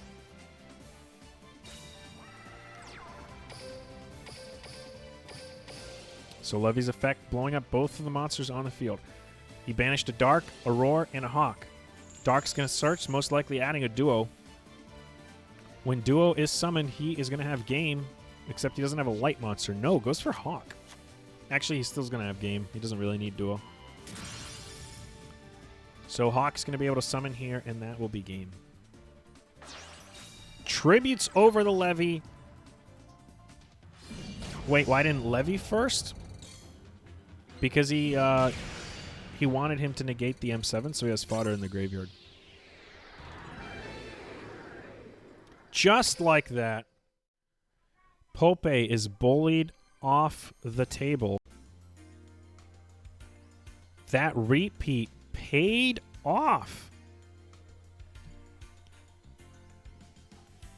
And we're going to see King taking his first dub and bringing Killer, last Killer, 1 point away again from a tie game. This one's going to be going on for hours, baby. So just to recap here, guys, we had Joe lose and out with a 2-2 respectably. Pope just got bullied off the table with a 3-2 respectable. Tempe got pushed off the table with an 0-2. Sin went 3-2, and now King is 1-1. So we are seeing who is coming up next for Toon Squad here.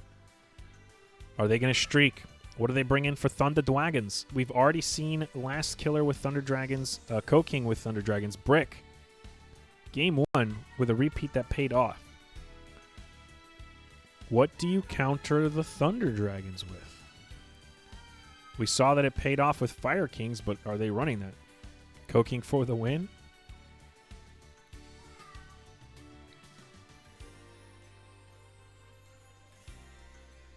Oh, baby. Oh, baby, a triple.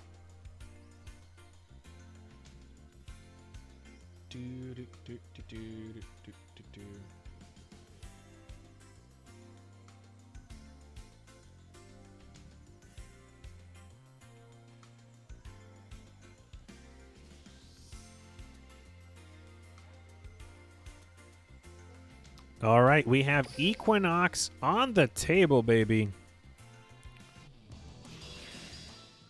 is who Toon Squad has sent in here against Thunder Dragons and Koking. Well, Koking and Thunder Dragons. With a hero mat. Ooh, pretty. This might be Gaia. It is, in fact, Gaia Chaos Gateway. That's a search. His skill activation making this deck extremely consistent. Koking, not cooking. What am I saying? Am I not saying Koking?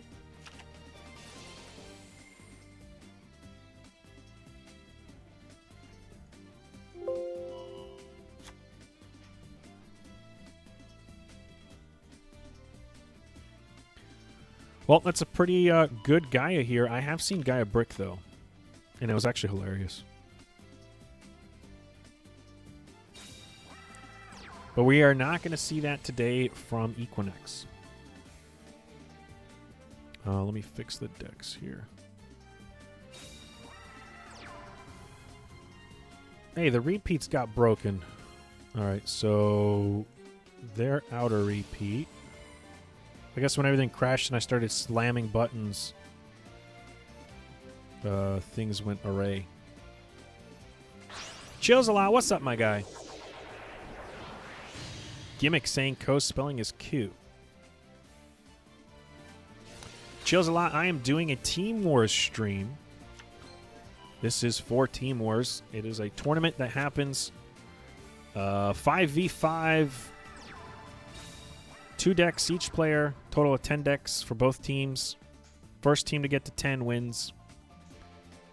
And that's pretty much the basics of how Team Wars goes.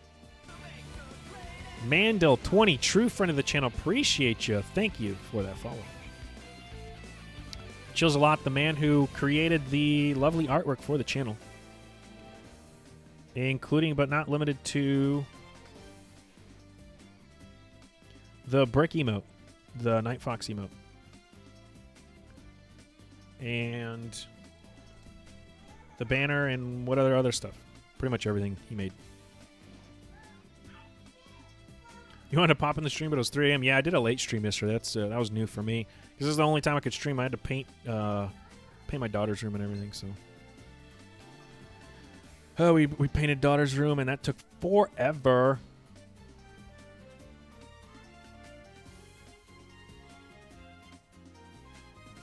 A lot of thinking going on here.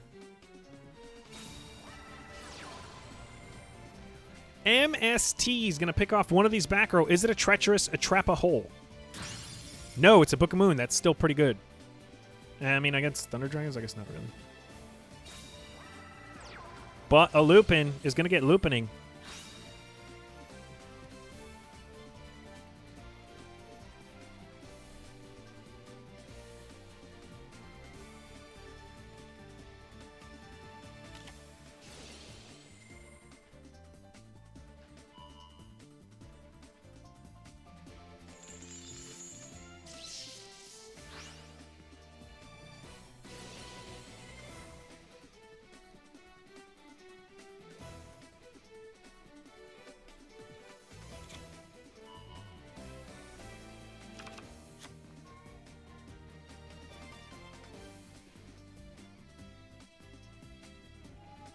We're going to see a roar added through the dark. A Sark is getting activated here. So this other set was the Chalice stopping the Lupin effect from doing 2. He could only do 1. Which isn't really too big of a deal. And that's going to be double. So Gold Sark's going to accomplish what the Lupin was negated and unable to accomplish. That's going to give him a roar. That's going to give him a Hawk. Hawk's going to get summoned here. And is he going to be done? No, he is not. He's going to Hawk in another roar. Is this going to be a bouncer?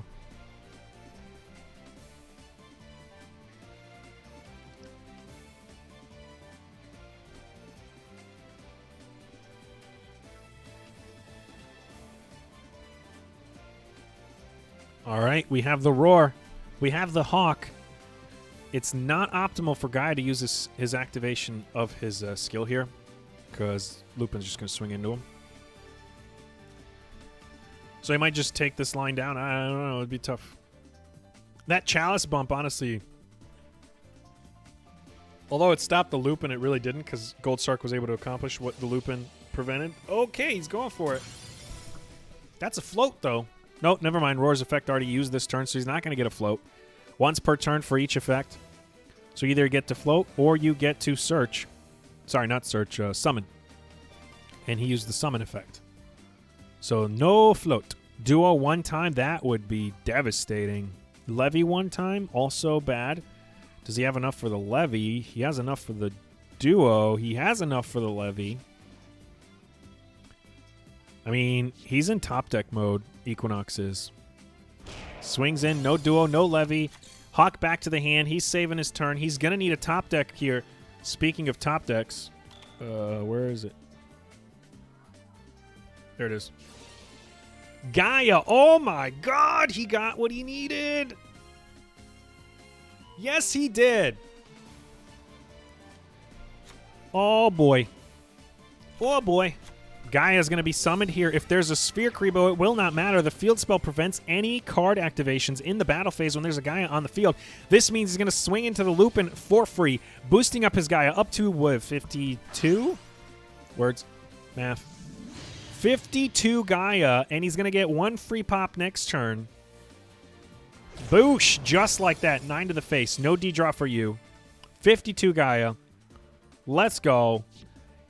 Obviously, use the Dragonfire in the graveyard. You don't want to use the one in your hand so you can keep recycling it with the field spell. Top deck mode was engaged. It was activated, and it was successful. Coke King is definitely not in top deck mode. The man had 2 cards already in his hand, one of which was a Hawk. Is this considered a bad matchup for Gaia? No, this is considered a bad matchup for Thunder Dragons. Gaia is the counter to Thunder Dragons because of the field spell. It prevents him from activating his hand traps, which a lot of Thunder Dragons, well, every Thunder Dragon player runs hand traps. So you're stopping the Arcanas if they run it. You're stopping the Sphere Kribos, and you're stopping the, whatchamacallits, the Trishorn Raptor plated dinosaur thing. That's a duo. Yeah, well, it's the Galloping Gaia and the combination with the Gaia on the field, right? So the field spell itself doesn't do anything unless he has a Gaia on the field. So your opponent can activate card effects during the battle phase only, while Gaia, the Dragon Champion, is on your monster zone. So Gaia, Dragon Champion, monster zone, can't activate hand traps. Should have MST'd the field? I mean, yeah, but he had the double set, so he was up against a Book of Moon and a Chalice. So it's one of those things where it's like, do I think I have game this turn? And if so, should I take off one of the back row, or should I take out the field spell for possible follow-up stuff? So, yes, if he took out the field spell, I mean, I don't know. It's titchy.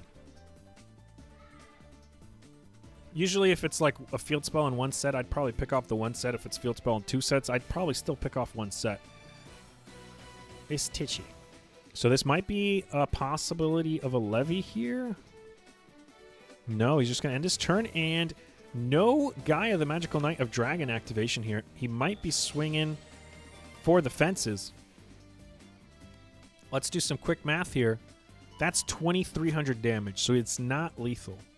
Sorry, 2,400 damage. It's not quite lethal, right? So if he used his effect on the duo, he could, in theory, use his effect on the duo and then deal damage. He could do the pierce. I already know what he's doing.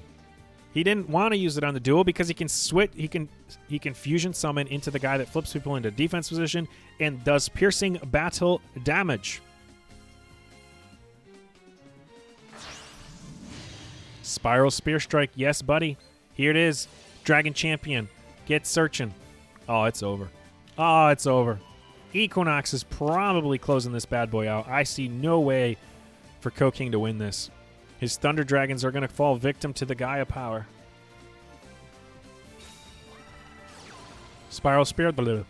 Spiral Spear Strike. Rip. Indeed. Indeed. Just like that. Equinox wins.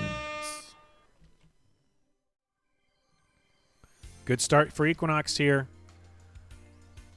Bringing back Toon Squad 1 additional point here. And that's going to push Koking off the table. 6 points for Toon Squad. 4 points for Last Killer. I didn't do a thingy. I guess I could do one now. Where's my polls? I mean, we're halfway through this match. David Batts, thank you for the follow. Appreciate you, a true friend of the channel. So I'm just going to say, who do you think wins? Toon Squad.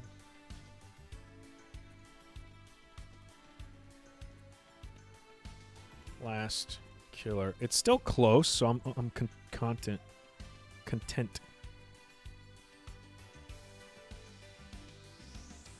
I'm still content on doing this.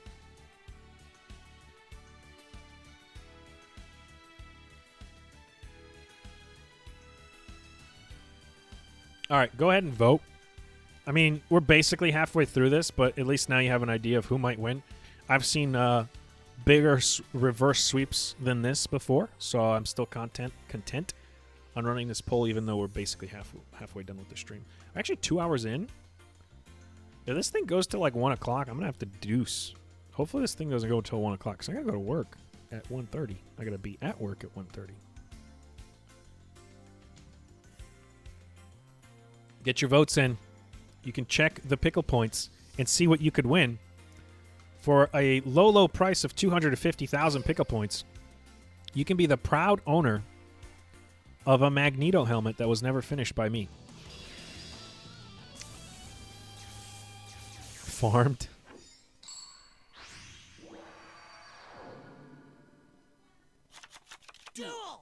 So it looks like 8 votes went in. That's low. For a total of 600 channel points. 2 votes for Last Killers and 8 votes for Toon Squad. I guess you guys don't have that many pickle points.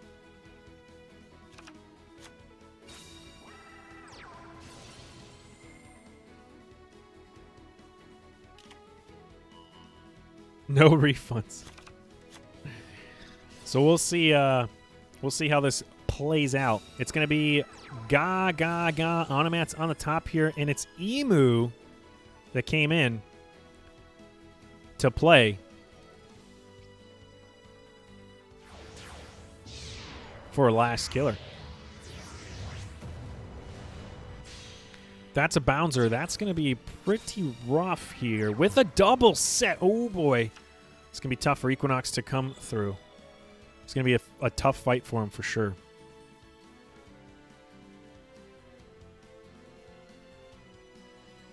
Yeah. Just imagine I voted for Last Killer. All right, I'll do that.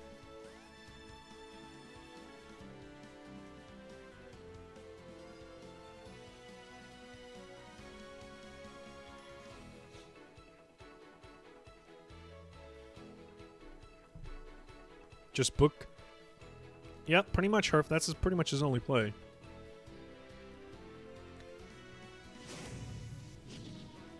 There's a Dragon Knight's Path.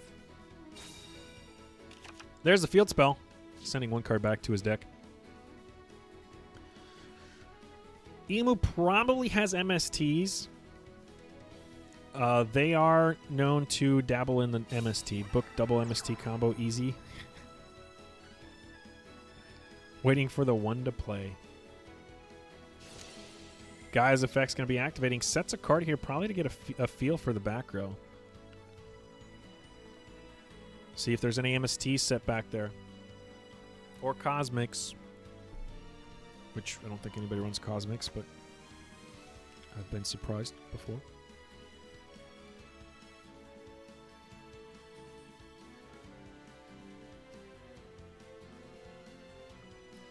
I mean, it's not a hard ad for the dragon here. Okay, Dark Flare Dragon is what he's going with. He must have the other one already in his hand, or he's trying to play around the Bouncer. Guy, the Magical Knight's effect activating here for the special summon, which is actually a normal summon. Photon Bouncer is going to negate the additional summon. Chalice says, what's up? Nope. Nope. Oh, no, no, no, no. Oh, no, no, no, no. Oh, no, no, no. That's going to be a Curse of Dragonfire. Lance one time? Nope. A Book of Moon, though. Equinox is the one that needed the Book of Moon to prevent the Chalice necessity, but Emu is the one that had the Book of Moon. He's not going to be able to swing in. Obviously, not big enough. He still has one set to rely on. Hopefully, that's something playable. Ooh, Emu with another set here. Now, the bounds are detached. The coat. Swinging in. And he had the Book of Moon all along, but he chose the Chalice route. Chose the Chalice route, had the Book of Moon all along, could have gone to his full contempt there for the full combo and not have to worry about the bouncer, but he chose to do the Chalice play instead.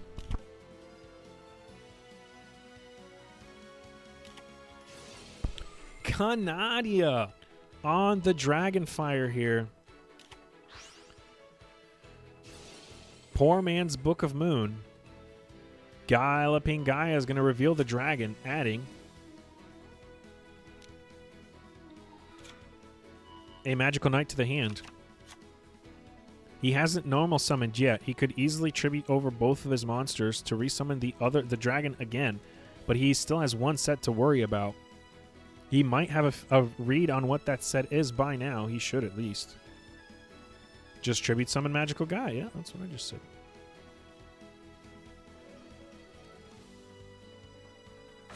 And there's that play. Is that back row enough to stop him? Magical Knight effect. Fiendish Chains! What? NANI? That's going to stop Magical Knight Search, prevent him from attacking, can't even swing into the bouncer. He's not done. Dragon's Mirror, folks. Dragon's Mirror. Bouncer's defense is 2k. If he didn't get finished, he would have been fine.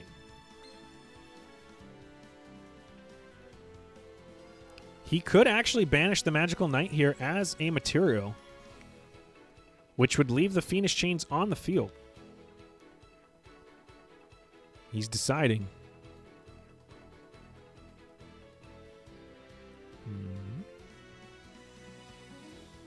He is going to use the one on the field for a Gaia the Magical Knight. 26 to 2000s, not looking good. But he has no back row sets, so this is going to give him a plus 2600, 5200 attack Gaia with one pop next turn, one monster, and one skill still left to be used by Emu.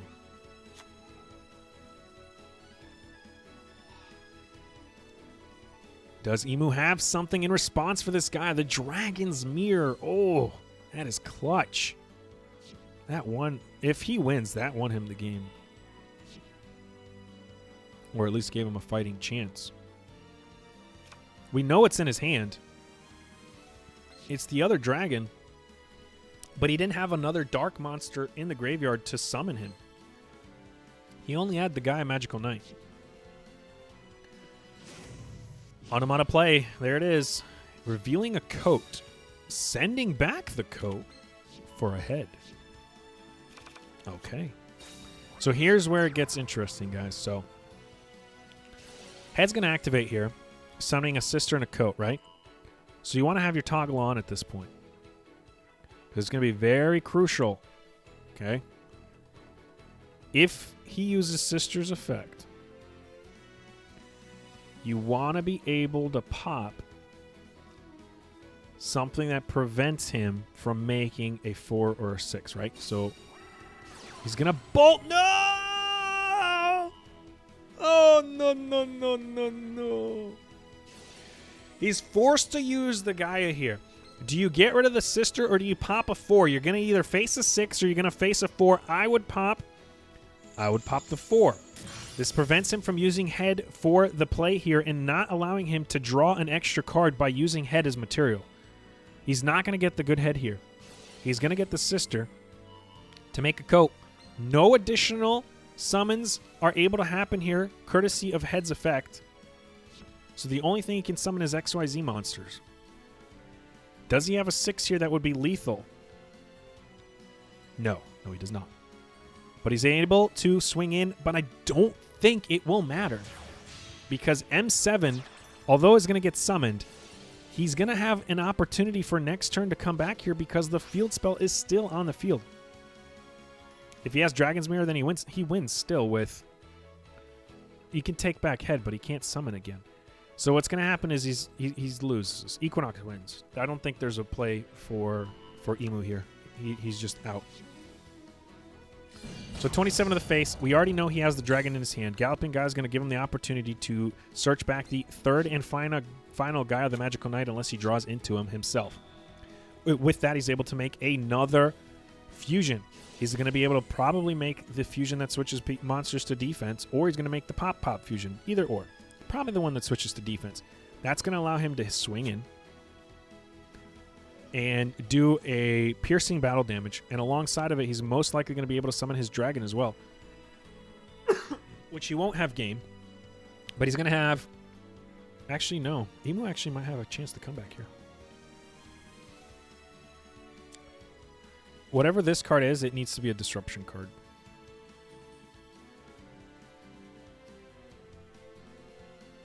So he doesn't have game right now. He needs a disruption. So even Guy of the Magical Knight is not game here.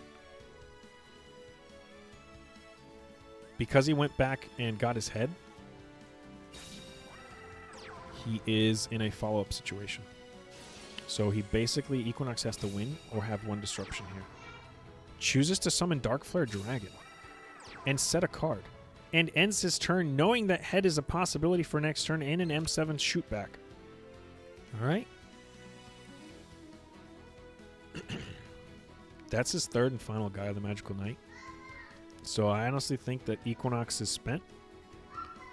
All that hype, and Emu is probably still going to win.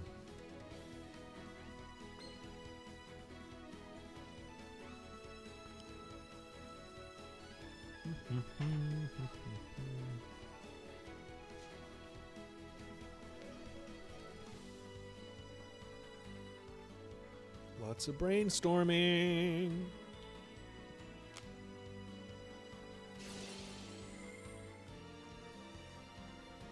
M7, get detaching. He could easily do a...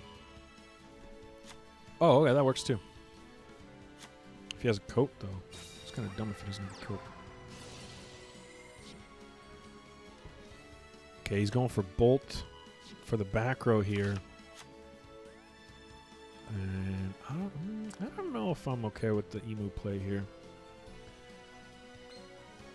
It's not terrible, I guess. So deal with the back row, which could be a bluff. Could be a Tretch. I can't seem to click on the graveyard. It was an MST. It was a bluff. All that work with the Sister and the Bolt to get rid of an MST. 27 TTH rip. If it's TTH, yeah, definitely rip. But it was not. And he's out of Gaia's, folks.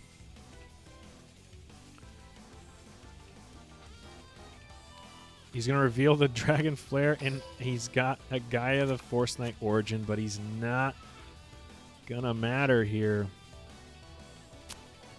Damn. That sucks. Sucks for Equinox. Great for Emu. Yeah. There's not much you could do here. You're kind of spent. Equinox is basically relying on his techs here, and I don't even think they're going to be enough. He has a head still. Tributes for the head. Head's going to be a 6 in this situation. Sister's going to be, well, only a 6 or an 8. I have seen some 8s being run. Let's see if he goes for the 8 or the 6. Goes for the 6. Just needs to be bigger than 24, and he needs to do 900 damage. That is it. A double M7. Wow. So heavy on the 6 ranks here. Rank 6 XEs. Wow. Adding back his head's not even going to give him the Dark Flare Dragon because he only needs to do 900 damage. One set, swings in, 3 to the face, 18 in a follow-up. He knows everything that's in his hand, and just like that, Emu wins, and Equinox is down again.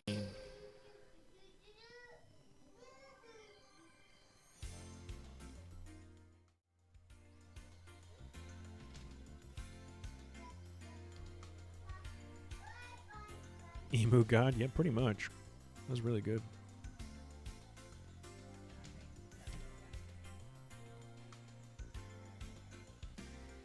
Yeah, it's going to be a long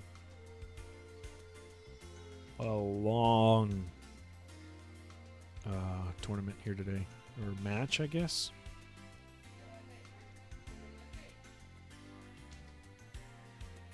Emus are a bird. They're the largest flightless bird.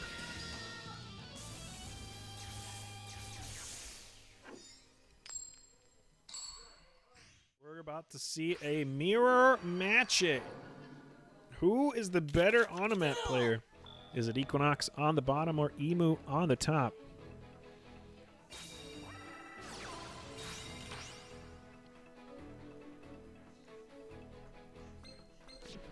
Equinox going to get a +2.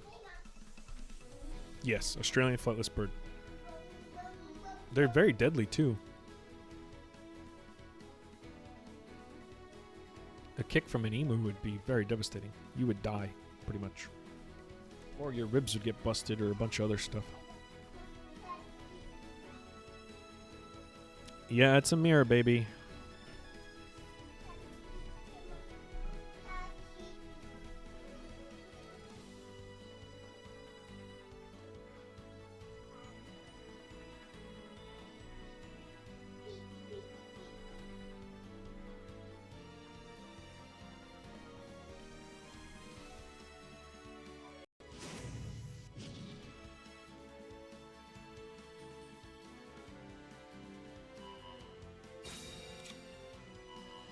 Reveals the wind.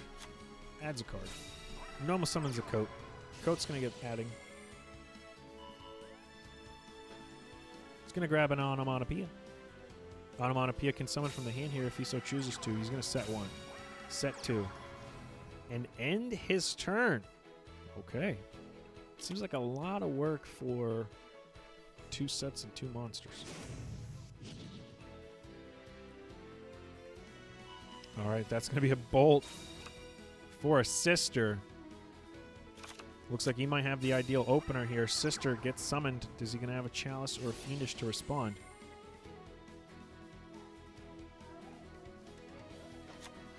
A bolt gets added back.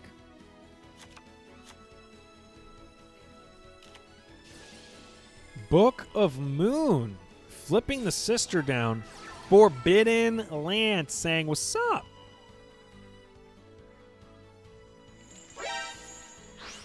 Zero attack, but it's irrelevant. Oof.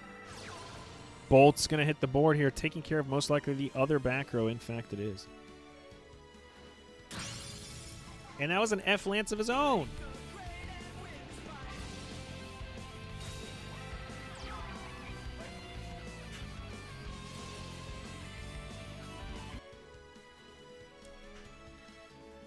That's looking like Emo might be winning here.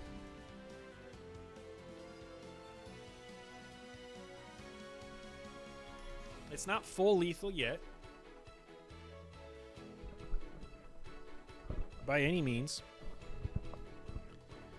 But he is definitely in the lead here. I would beg to argue that he has the upper hand. Bouncer double set, so pretty much a mirror of what Equinox did with the exception of a Bouncer over the Coat and Onomatopoeia. So no lethal. 3,100 life points left from Equinox here. Top deck mode. Main phase. He still has 1 search. He could go into head, but double back row is scary.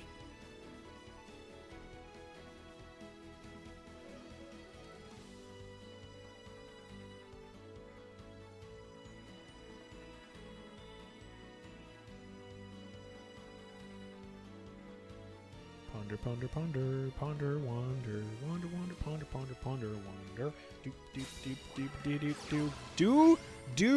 Do, draw.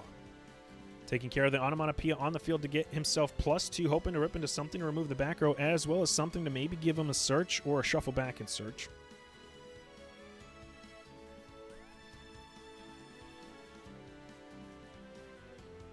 And N1 Natsu, thank you for the follow. Appreciate your true friend of the channel.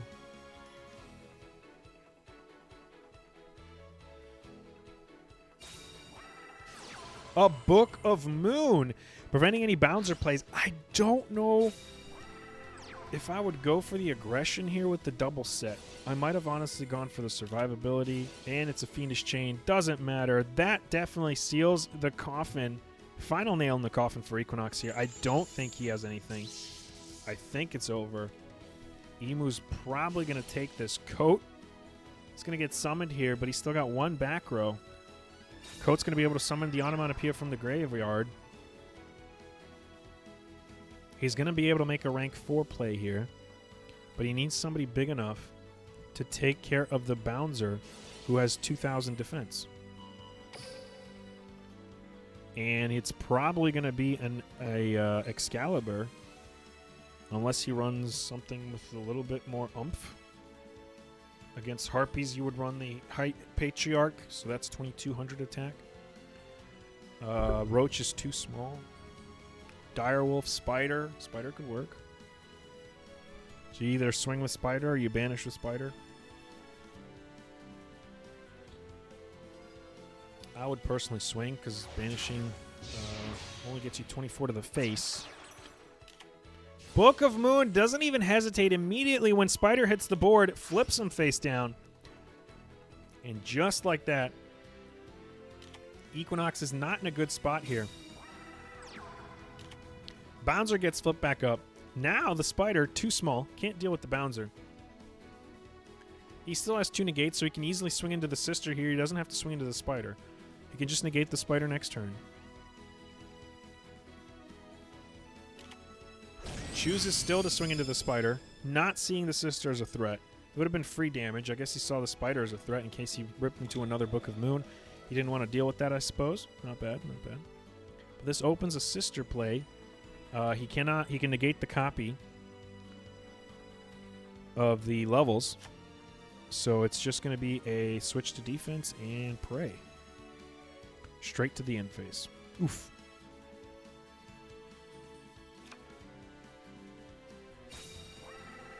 Another set here from Emu. Swings into the Sister. It's pretty much done for Equinox here. I don't think he's going to have any chance of doing anything. Now, I said that Bouncer would negate the Sister, but the Sister was Fiendish, so the Fiendish was negating the Sister either way. And just a set, pass. It's not looking good.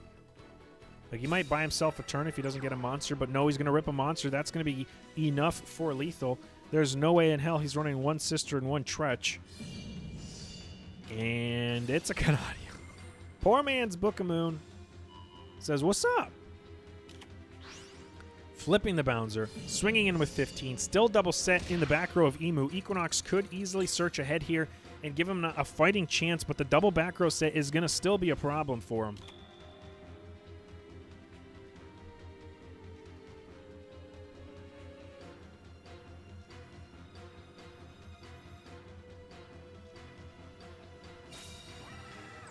He ripped the head. He didn't need to search the head. The man just top decked the head. What? What? Heads effect activating. That's going to be a coat and an onomatopoeia. 3 level 4s? What? I doubt that's going to be a play. There's no way. Lyzerg saying it does not matter. Emu's still got this in the bag.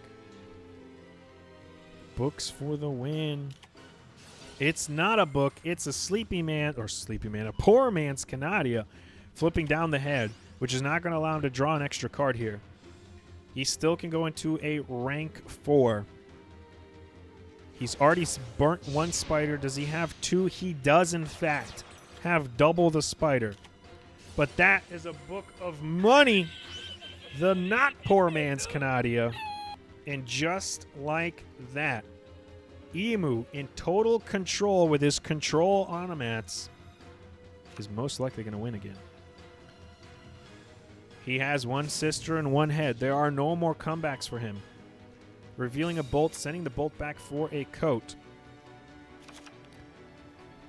1,600 life points. Coat's going to get summoned. That's going to be a spider of Emo for Emu. Bouncer gets flipping. Or he's just going to go, yeah, you can do this too. That works.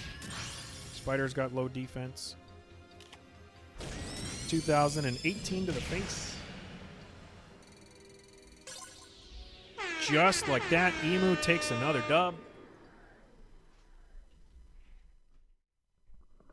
Taking out Equinox here. So Equinox is going to get bullied off the table. And this is a tie game again, folks. Holy moly. This is probably one of the longest streams for Team Wars in Team Wars history. We're at 2 hours, 20 minutes.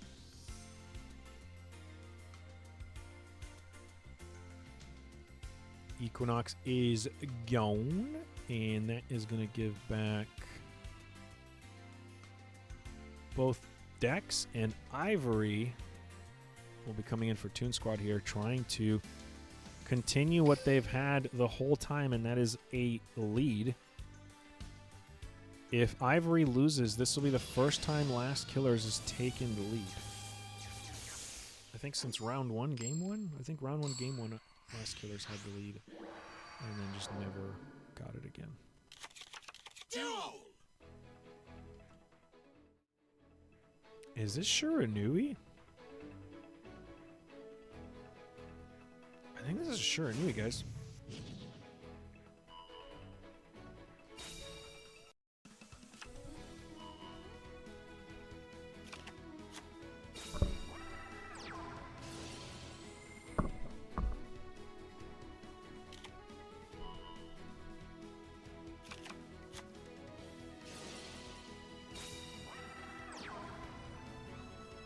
We are seeing Emu go first.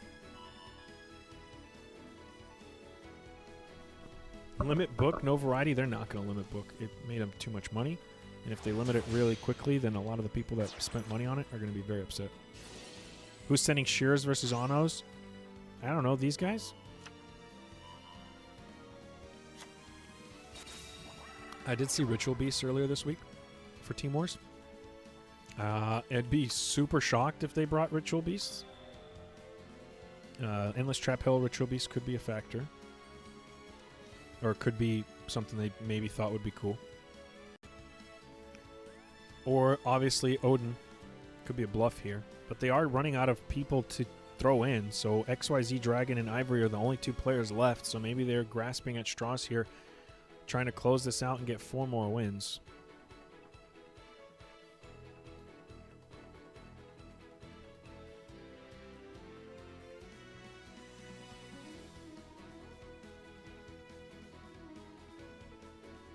Going turn 2 versus M7, not pleasant for Shiranuis.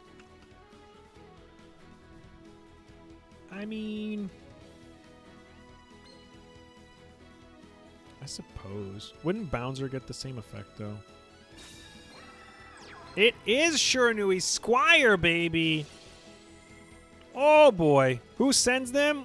Toon Squad sends them. That's who.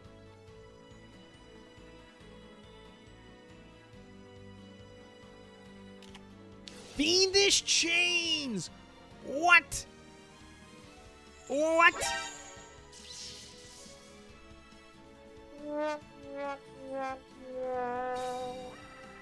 Not good.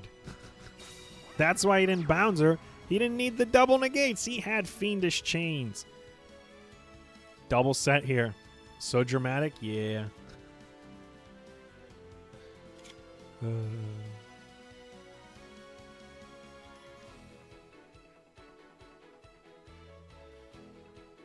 All right, there was a slight delay between the draw phase and the standby phase, which makes me think Ivory has something.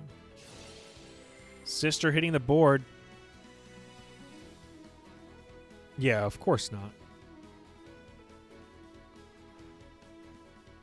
But now M7 just seems like he was kind of wasted.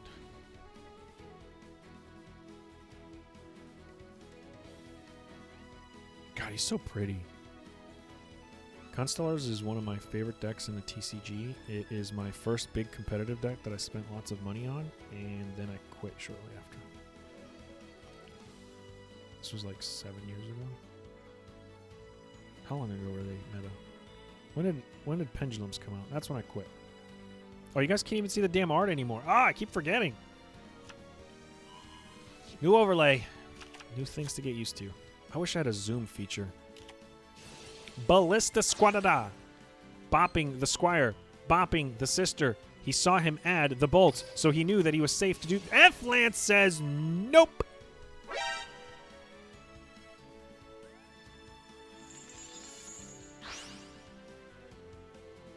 He runs 2, he does.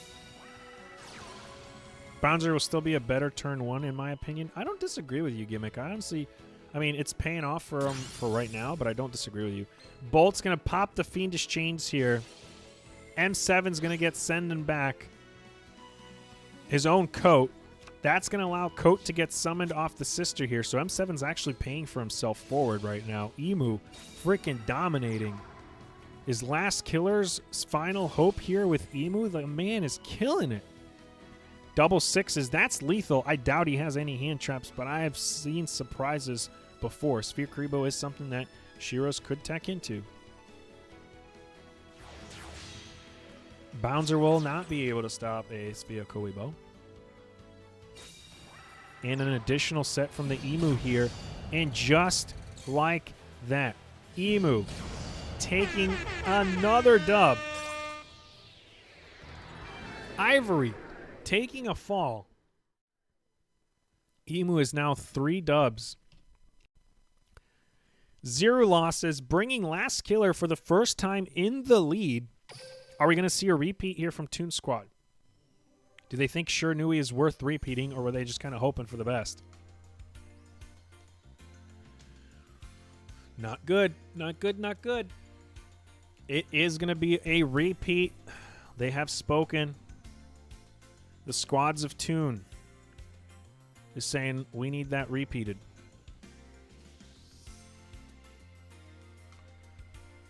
Both teams now have used up their repeats. Emu God, I told you, you are not mistaken. The man, the myth, or the woman, honestly, I don't know. Whatever he identifies this with is killing it.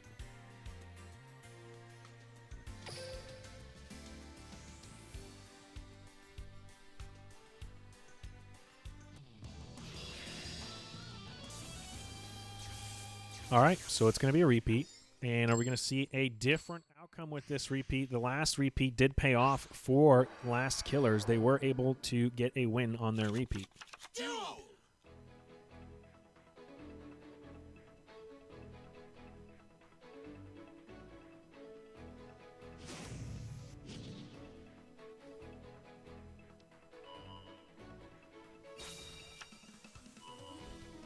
Oh, God, no. He's going first again. Are we going to see literally the same play?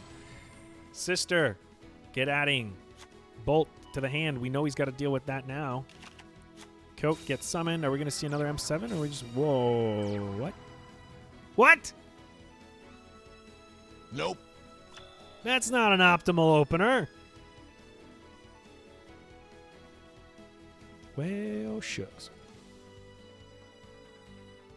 Emu does run the Chains of Fiend. So a skull is something that could be easily disrupted here. We've also seen an F-Lance from Emu. Right now that doesn't matter, but we're going to see a Fiendish.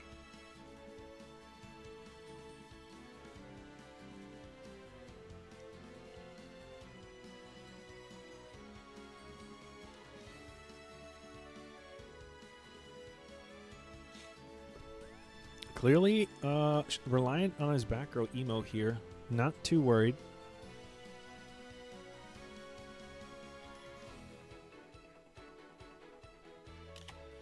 It is, in fact, the Fiendish, and it's prismatic.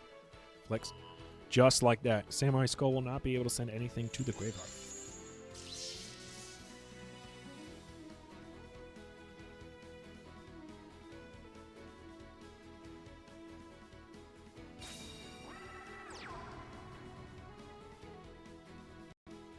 Double set from Ivory. Passes back to Emu.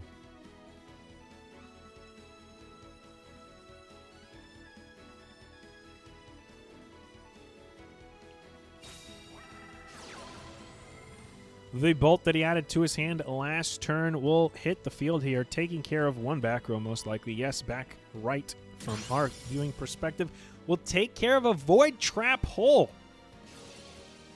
Last killer gods. There's the coat.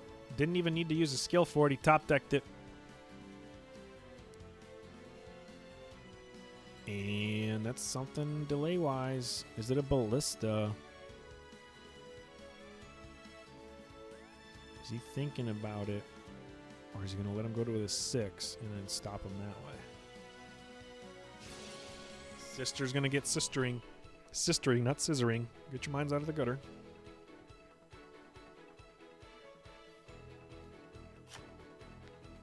Switches him to defense? And goes into battle. Clearly feeling a delay there. On the summon, either a floodgate, most likely, because he would have been able to flip it and save his skull if he wanted to, but he chooses not to. So it's either a floodgate or a Canadia, but I didn't feel a delay in the swing, so I'm going to go with floodgate here. Another skull gets activated, gets summoned. Is that going to be a chalice or another fiendish chains? Shutting out, no. No, it is not. Spectre Sword hits the graveyard. He's got one set. Does Ivory have additional sets? He does. Is he going to be able to take out a monster? Yes, he is. Sister's going to say bye-bye. Unless he's got something to stop it. Chooses not to save the sister. Coat big enough to take out the skull. Facing two back rows that he was afraid of, the one in the middle. If he has another bolt, he can easily pick that off.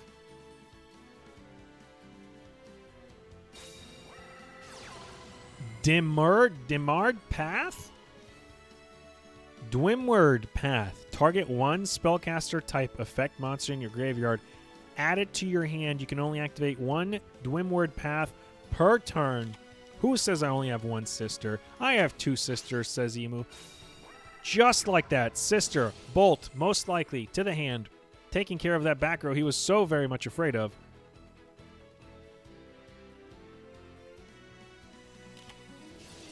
And the floodgate. No hesitation. He's not going to wait. He's going to flip up the floodgate. Doesn't want to give him a chance at a 6. Stops him at the sister. Coat will be able to take out the skull. Activates or adds a bolt. Bolt's going to be able to pick off that other back row, though. I guess he didn't want him to get that floodgate picked off. That other back row must not be as good. Chooses to set it. Or set. I don't know if it set it, but it was a set.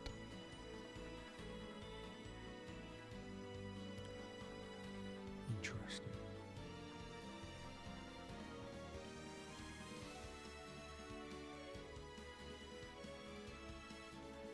That's some cool artwork on the Dimmered Path. I believe that's from the what are they called?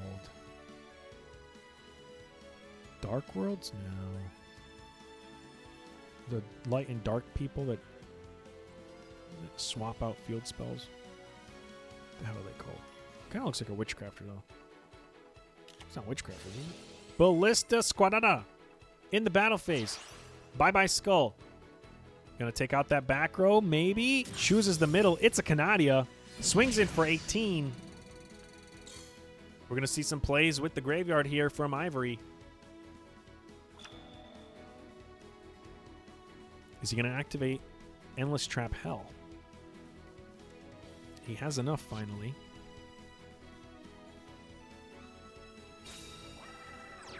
Gazuki on the summon. He's going to get a feel for those delays. Decide if he wants to use Gazuki's effect here. Is he going to push for game?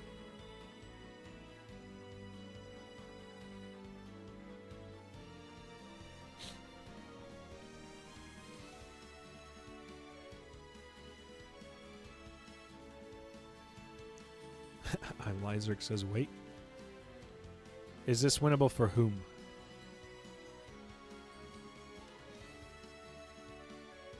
Like, could Ivory win in this turn?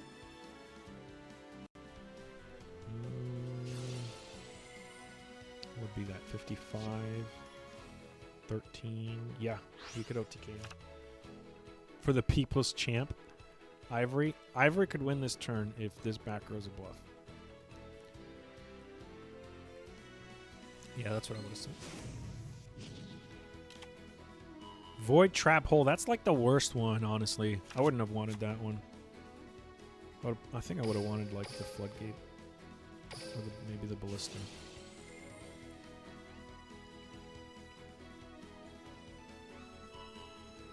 Alright, he's going for it. Is he going all the way up the chain? He's going to make a Archfiend Zombie Skull here first. Solitaire is going to resummon the Spectral Sword. That's going to give him an option for an 8 or another 6. If he goes the 8 route, he could have OTK, but then the back row is something he has to deal with. If he goes the 6 route, then he doesn't have to worry about no bolts anymore. He has a Void Trap Hole that he could sit on, unless that gets picked off by the bolt, because it could. He doesn't have to worry about bolting his monsters, but he could bolt his back row.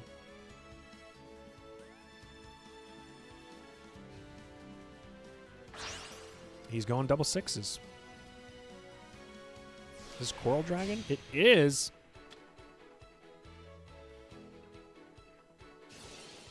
Coral Dragon's effect activating. Discarding another Spectral Sword, so the other card left in his hand is the Void Trap Hole to pick off that back row.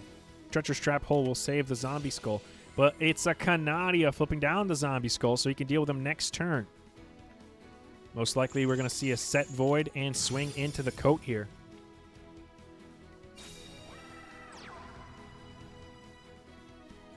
Emu is on the ropes. I believe he is out of skill activations if I am not mistaken. We are on turn 6. It's been like a 20-minute match. I'm going to scroll up, see if all of them were used. I think he used both. There's one. No, he's used one. He still has an amount of play left. Right? Since Endless Trap Hell. Yep, he's got one left.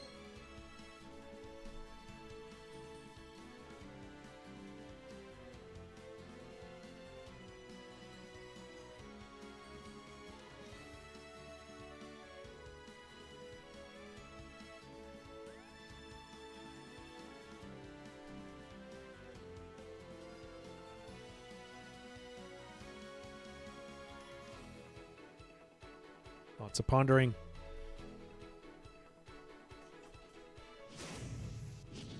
There's the skill.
Ivory wins! Connection failed, most likely a timeout. So Emu takes his first loss. And Ivory wins. So that repeat actually paid off. Well, the timeout actually could have been whatchamacallit? Just a connection loss. Quickly switch decks already. We're going to see Fish XEs. What? Sharks? Water XEs? What? Duel.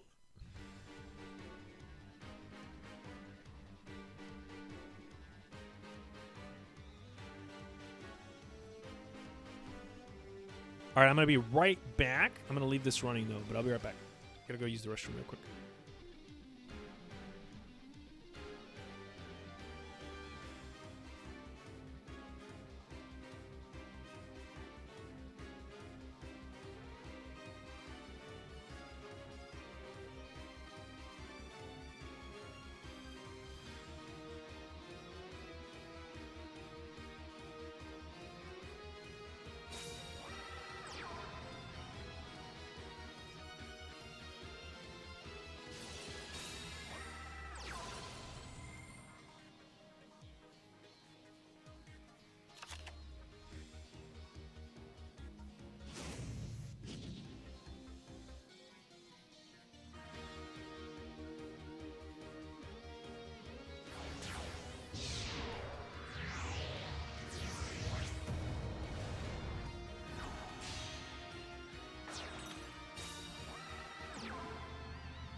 I'm back. Necro Valley Double Dweller. Oh my god, I left at the worst possible time. I'm not surprised. Well, let me rephrase that. I'm surprised we're seeing XZs, but at the same time I'm not, because if you paid attention to the rest of this week, you would notice that a lot of players were actually, a couple teams did bring Shiranui, so it was not a completely impossible matchup to think that somebody would want to bring a shark deck. It was very much possible. Emu is going to take the quick victory here, bringing Last Killers in the lead again. And Ivory is going to get bullied off the table here. Now, Water does have a strong matchup against Shiranui, but the rest of their matchups are hit or miss. Thunder Dragons is probably one of their worst matchups in my personal opinion, given that I've lost a lot. What were those sets? I don't know if we'll ever find out. Most teams don't reveal what their sets were. Maybe I'd say a Ballista. We've seen a Void. We saw Ballista. We saw Floodgate. So, yeah, take your pick.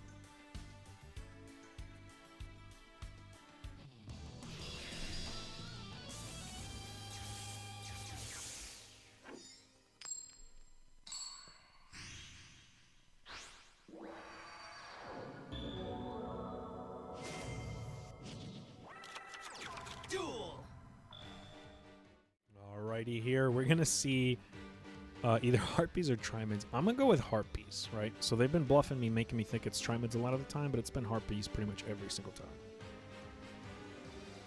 So I'm gonna stick with my Harpies prediction here. Emu is freaking dominating, man. He is MVP hands down for Last Killer here.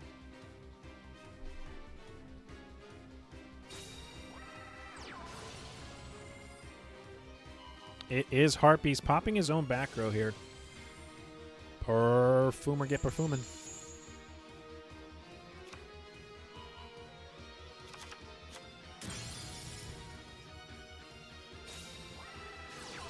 Black Rose one time.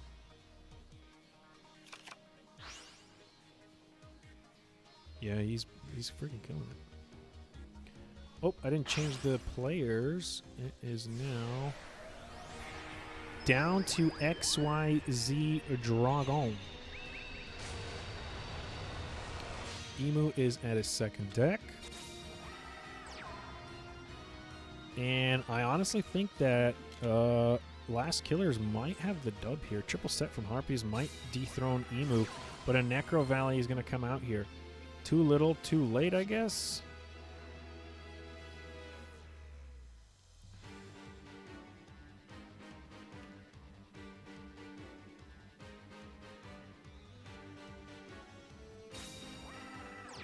Yeah, Emu played Onomats and then played Sharks.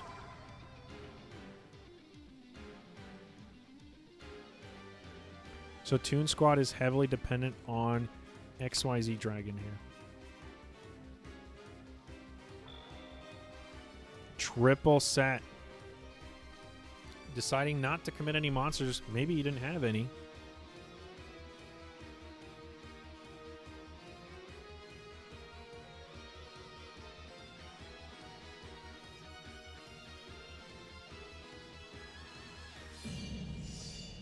Doesn't do any summons.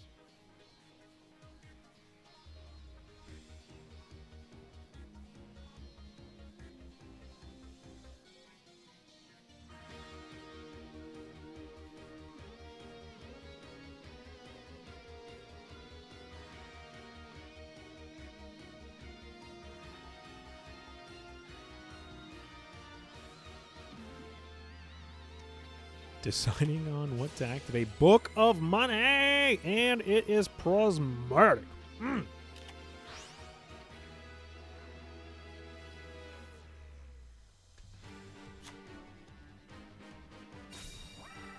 He's finally going to commit here. Rips into a Buzzsaw Shark. Book of Moon, denying Buzz Shark's ability to summon a monster. Unless we're going to see an F-Lance here.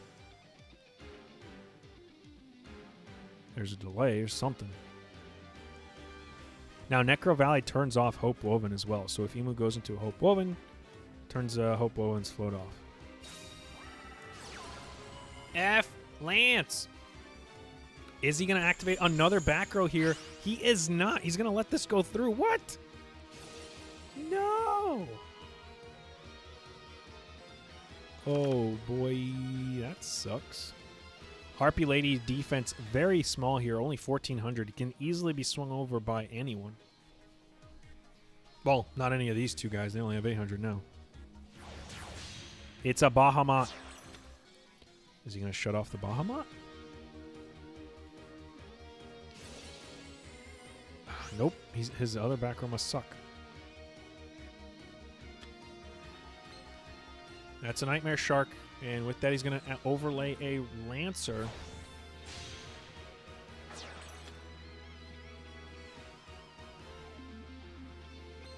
Prismatic. Lancer's the only monster that can attack this turn. He's going to swing into the Cyber/Harpy Lady. With it, he gets to pick off a back row. It's the Elegant Egotist. That was a bluff. Oh, boy. XYZ Dragon, you are in top deck mode.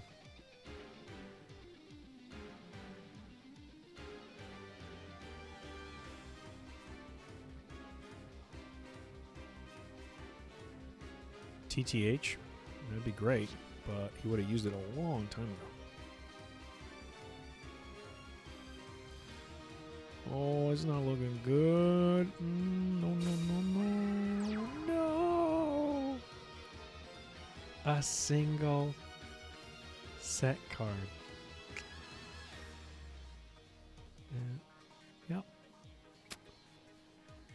Yep.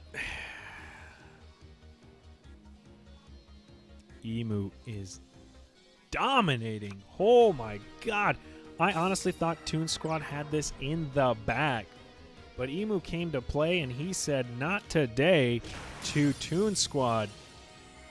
He is freaking dominating. Another set bluff because Necro Valley prevents the, whatchamacallit, from actually working the Feathers Rest. So he's basically host. Wow.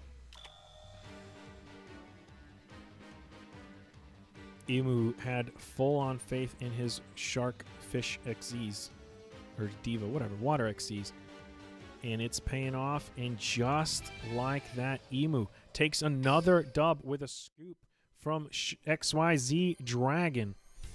That is not how you want this to go. They are one win, them being last killers, one win away from closing out this and winning. Holy moly.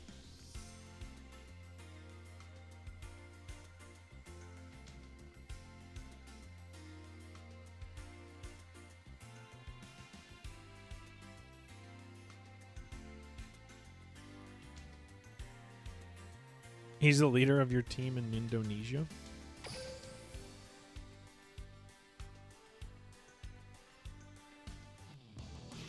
Emu making you proud of using water XCs? Yeah.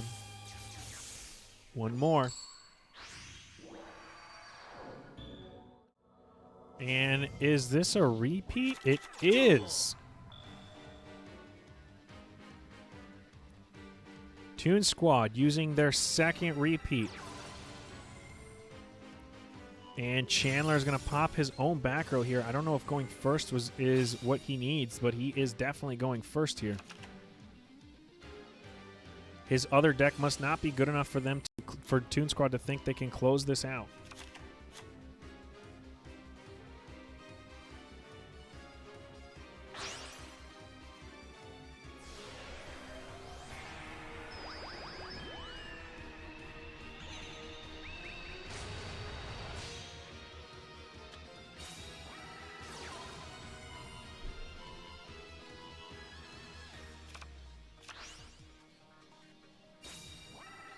Normal opening from Harpies. I feel like he needs more back row.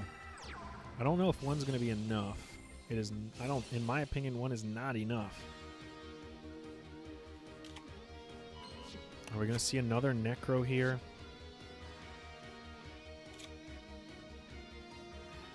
This is his third match with water. MST, the one and only back row that XYZ had set, is now gone. Cyber/Harpy will not be able to do shit. It was an F-Lance anyways. Okay, that's not that big deal. Yeah, Emo has 2 wins with Water XCs, and his other deck was Ornaments, and he had 3 wins with that.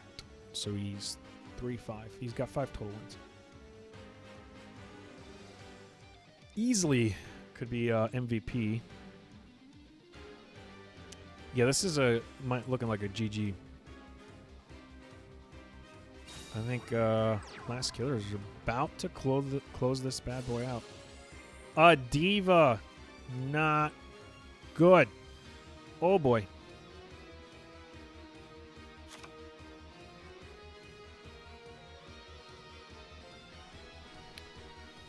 Well, thanks for playing Yu-Gi-Oh! Duel Links, I guess.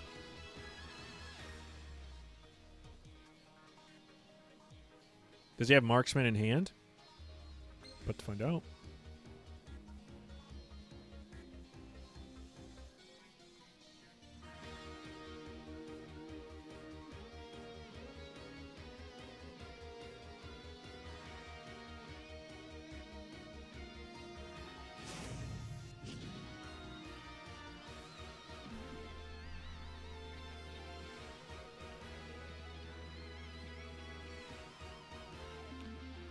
All right, no additional summon as of yet.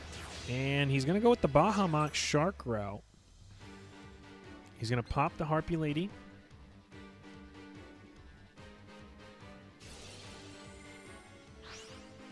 And he's going to summon the Ray again. No back row for Ray to pick off, but it's going to be good enough. Infantry is going to do his infantry thing, take care of the Harpy Lady. Depending on how many back row sets that Emu has is dependent on whether or not XYZ can come back from this. Ray Lancer to the field. Oracle, you can kiss her goodbye. How many sets are we going to see here? 1, 2. And the battle phase. No Necro this time. He has his field spell. It is in his hand, so he can pick off 1 or 2 of these back row. Well, he can pick off both, but if he chains to him, I mean, he's kind of just hosed. He needs basically a Swallow's Nest and his field spell here. He needs a Swallow's Nest if he's going to have a chance at this. Obviously, he needs a way to get a Cyber Slash, but he also needs a Swallow's Nest, like heavy, on both of those.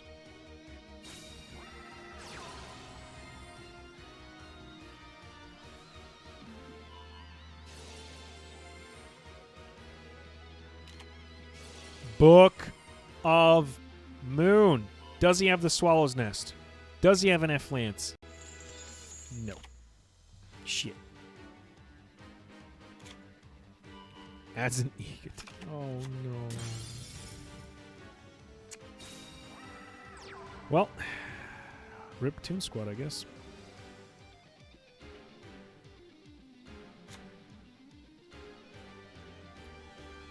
All 2 of you that voted for Last Killer, you about to get paid.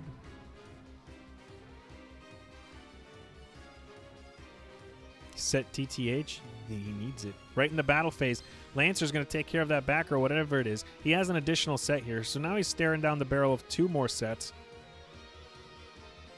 Oh, buddy. About to lose that back row, so you might have wanted to use it. Oh, no! It's a breakthrough skill. No additional monsters will not allow Emu to win on this swing, or on this turn.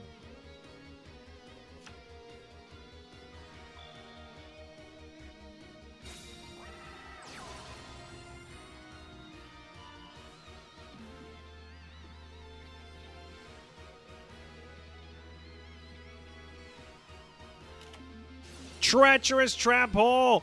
Chandler, no! We wanted somebody to have Tretch. I don't think anybody wanted Emu to have Tretch, but Emu has Tretch. Breakthrough skill is going to stop the Lancer from being able to save himself, but it doesn't matter because he's going to die. And so is your Chandler. Unless you have a Swallow's Nest, you're done for.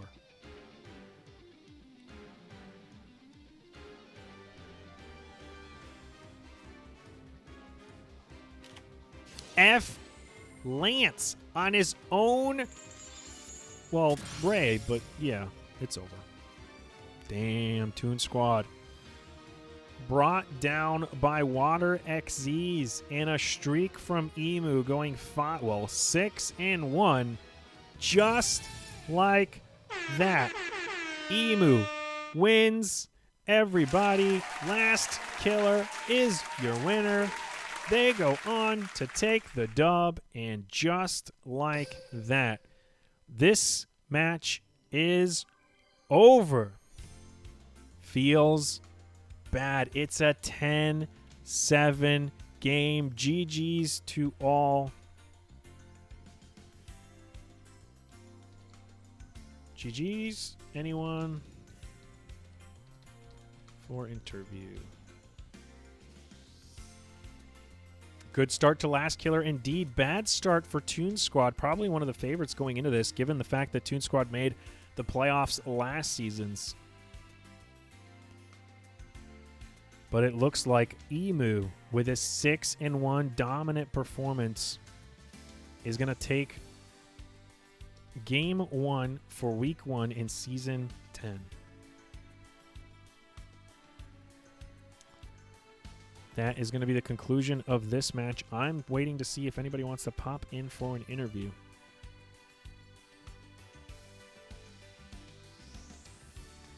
Emu did indeed carry.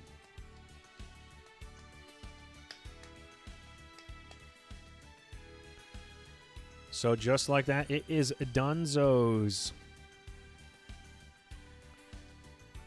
We had a slow start from Last Killers here, but come 6 and 4, I believe, was the score with Toon Squad 6, Last Killers 4. Emu came in, and he said, hold my beer, hold my deck, hold my dual disc.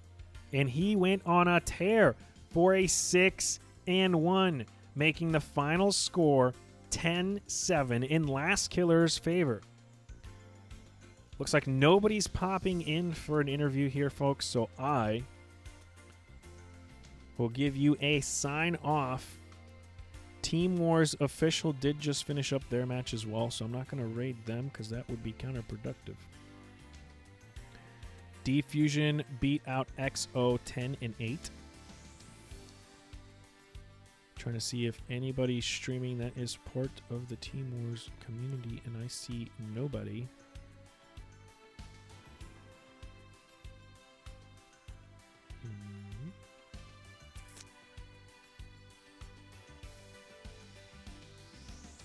Might just send you over to...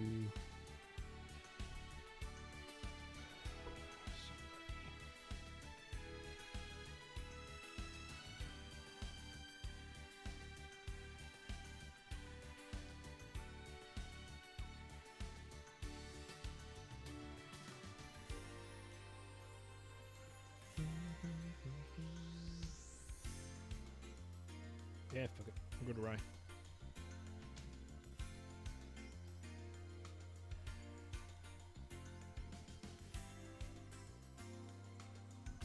All right, ladies and gentlemen, as always, I was NightFox15.